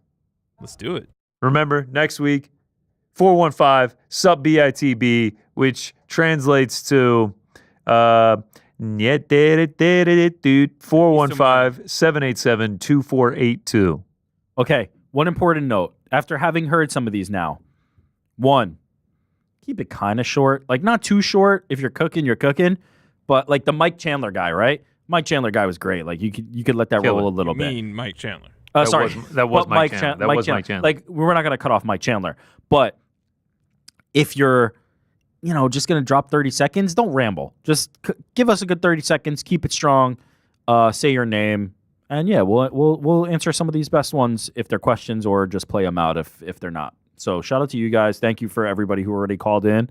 And call us for next week. 24-inch Dub said we should go to Fuddruckers in Iowa. That's an amazing place. I was going to say, go to McDonald's. I do love Fuddruckers, so shout out. We could go to Cece's Pizza after, right? John Cross writes in, Raposa will win via China tariffs. China? Oh, my God. Jesus Christ, Frank. Frank, man, you can't read, bro. 3.1. This is becoming an issue. I agree. Why is it not capital? What was the one yesterday? There was a great one Kamala? yesterday. No, Kamala? there was a great one. Corbin writes in, I love to hear the Boys in the Back intro to Magic the Gathering. Also, do we live in a theoretical world where by the end of the year, JDM lands a lucky KO and beats pound for pound Islam? So he's saying like if JDM beat Bilal and then Islam moved up to 170 to try and get the belt and then JDM KO'd him, that would be male fighter of the year right there, I'd say, winning the belt and then KOing Islam Makhachev pound for pound number one in the world. That'll do it. We will see what that happens. In terms of the intro to Magic the Gathering, like how we got into Magic the Gathering, because I am not into Magic the Gathering. I don't know what he means by the intro to it, but like, yeah, I'm down. I mean, maybe Frank can come up with something. Yesterday was Boner, Frank. Remember when you called Stefan Bonner Boner? Man. Is it not Boner? No. I started when I was Frank 9. reading challenge. I had a red deck and a black deck. It was a lot of fun. That was my intro. Dragons are the new set that just came out yesterday, and it is powerful. I'm enjoying it quite a bit. Shout out to all my MTG Arena players out there. Shout out. Benny Avina writes, it's damn shame GFL didn't protect its neck. Yeah, man. Oh, Jesus. If GFL can't protect my neck, then who can? Sleeto comes in hot. What's Sleet. the over and under amount of fouls by Chandler? 1.5. I'll take the under. I don't think it's going to be like... No points taken, though. Yeah, I don't think so. Michael Chandler has gotten this like dirty fighter reputation. I don't know, is he? I guess he kind of like. If you're not cheating, you're not trying. Does what he needs to do to make himself a winner. See you at the top. See you at the top. Gentlemen RC, the boys in the back are like the MMA comfort. Wow, thanks, Gentlemen RC. Just good for the soul. Thanks to everyone involved in the show. Shout out, man. I appreciate that. That was incredibly That's positive a very, and nice. very gentlemanly move. Thank you for that. Comforting like a nice shrimp cocktail. Like a shrimp cocktail. Crate on like a round Mike bowl. is the winner of Patty Mike fighting for a chancy to welcome Ilya to the top of 155. To welcome me, Illa, to the top of 115. Frank botches the ones that are written right, and then this one he got interpreted. Maybe like if Patty wins, like him versus Ilya is a massive fight, but like is Ilya Taporia moving up to 155 to fight Patty? No. Look at the posture here. We're really schlumping 2 hours in. I don't think that's the next one. Would I be surprised if it happens at some point? No, but it just feels like Ilya's next fight is going to. If it's not Islam, it will be the fight that gets him into position to fight Islam, and I don't think that's Patty or Chandler, to be honest. Yeah. Deep State TV sends in $10 to say Jim Miller by knockout. Woo, that's Plus tasty, Deep 1400. Yeah, 14. Bomb emoticon. That's tasty, Deep State. That is certainly tasty. Achilles Jr. writes, Rick is the best. Great show, guys. Yeah, shout out to Rick, man. 5 likes on that bad boy, too. What's crazy is Achilles was my mortal enemy over at MMA Fighting, so now he's changed his tune. Oh, yeah. I'm skeptical. Maybe there's another one coming later that hates on me. Sean Plant writes, shout out Cachapas. Yummy, yummy, and knows what's up. Yeah, shout out to Cachapas. What is Cachapas? From yesterday. Oh, shout out. Nice. Did you Cornmeal pancakes type of thing. You put cheese on top. Some people put beef. Like, you guys would love. Okay. I'll take you someday. I love it. Let's do it. Let's do it. Is it a pie? No. Is it round? Technically. Yes. All right, it's a pie. Not a pie. Coming in, shout out Frank. Nobody else. I think. Wow, let's go. 5 likes on that one as well. B Sandu 3. All right, we're in a like off here on the shout out to Rick and shout out to Frank. Achilles Jr. writes back in lemon, apple, pecan, pumpkin, coconut cream. Is that a lemon meringue? Because if so, coconut cream shout out. Apple's good. Yeah, pumpkin almost made the list, but ended up not. Is a lemon bar a pie? No. Nah. I mean, if it's it's like a lemon brown. To me, but it feels like it's just a chopped pie. You know what I mean? Like it's a pie. It's not. Yeah, Zach Mr. Shrimp Cocktail is not answering. Y'all ever done cheddar cheese on apple pie? Absolutely. No. Yeah. that's Wow. like a big thing in the Midwest. I'm not a fan. Never even heard of that. What, like melted, or Yeah. you just sprinkle? No. Quick- like a quick slice. confession? Slice of cheddar cheese on Really? top of apple pie. Yeah. Holy shit, I've never had a peanut butter pie. dude! I honestly haven't. I should try that. Crazy. Peanut butter pies are fucking incredible. You'll love it, Frank. The ceiling on that one's there's real nothing. high. There's nothing to dislike about it. Yep. I will. I'll have to get on it. Zach writes, y'all loved the Austin. Yeah. GC, I'd love to get you my favorite Austin FC jersey. Oh. How would I go about getting it to you? Rick, you're going to sweat right through the black shirt. First round and the 512 is on me. I know the 512 is a reference to the Austin area code. Yeah, yeah. You really everything did a lot else of is kinda math on lost. that one. 5112 area code. Yeah. This Austin. one's- I think we were talking about Austin on Yeah, the we show. were saying we're gonna go to. It was like one of the super chatters or like the Substacks was like, how do we get you guys to Austin or an event in Austin? Austin, in my opinion, has like one of the sickest MLS logos. That black and green is sick. McConaughey in on it with the Yeti logo. Yeah, you can send it to the Uncrowned office. This is a light, airy shirt. Don't worry Shout about out. me. I'll be all right in all. Yeah, if we go to Austin, there's plenty of options of what we could do out there. If they do a fight night Austin, I feel like we got to go. Didn't they do one in December? Did one 2023? recently. Yeah. Yeah, I would love to go back. Actually, I've never been. I would love to go to Austin. I've been. Austin's quite good. Sick. And John Shin writes, GC predictions for the UFC Atlanta Fight Night main event? What is the main event? We don't know. We don't know. It's I not have the no idea. Rose and. Oh God, no. I hope not. Might have to change my travel plans if so. I don't know. No way Piotr Jan's fighting there. No. It's gonna be like a top 10 matchup, but in what weight class is the question? They're like a Caio Baralho Caio Bahalio is not a terrible shout. versus who though? Yeah, versus who Sean Strickland. is the question. Featherweight, maybe like a Brian Ortega. No, because he's going to 55. Yeah, imagine Arnold Allen fight night. Dan Hooker In the main Atlanta? event? These are in Atlanta? I don't know, man. You throw random people in random places. It's not like they have a big like representative. Volkov? I feel like an American at least, though, no? Yeah. Cyril Gahn? You're just naming all these I have no idea. I have no idea. I can't wait to find out who it's going to be. Maybe that'll be where Sean Strickland returns. Maybe. Against who? I'm down. I'm down. Who is Sean Strickland's next fight? Who should he fight? Who's a realistic? You know who he should fight. He should fight Israel Adesanya, but I don't know. Nasruddin Imavov, Israel Adesanya, Robert Whitaker. Robert Whitaker ain't about shout. Whitaker versus Strickland. Yeah. Anything else, Frankie? There is one more. Okay. Love Frank, but he might be responsible for GC's slow building heel turn. GC might be 2004 Triple H at 6 months. Hashtag go Connor. I don't think it's going to take 6 months. Yeah, we almost might You be do there. another list like that, Almost and might be there. Yeah, give me another shrimp cocktail. and the GC. We actually do have another one. Andres Cabrera's, $4.99 as well. I'm just here to say thanks for the content. You guys make the night shift easier. Appreciate you, Andres. Thanks for listening. Shout man. out. We appreciate it a lot. Hopefully you Man. can get through those night shifts. I've worked night shifts myself, my friend, and they are not easy. They're not easy. Notice no comments in the chat about me going no headphones, switching over to the old IFB here like a professional broadcaster. It felt like we were kind of thrown off with the giant earmuffs and the no earmuffs. Feel like we needed to get to a level playing field. Take a look at this phone number.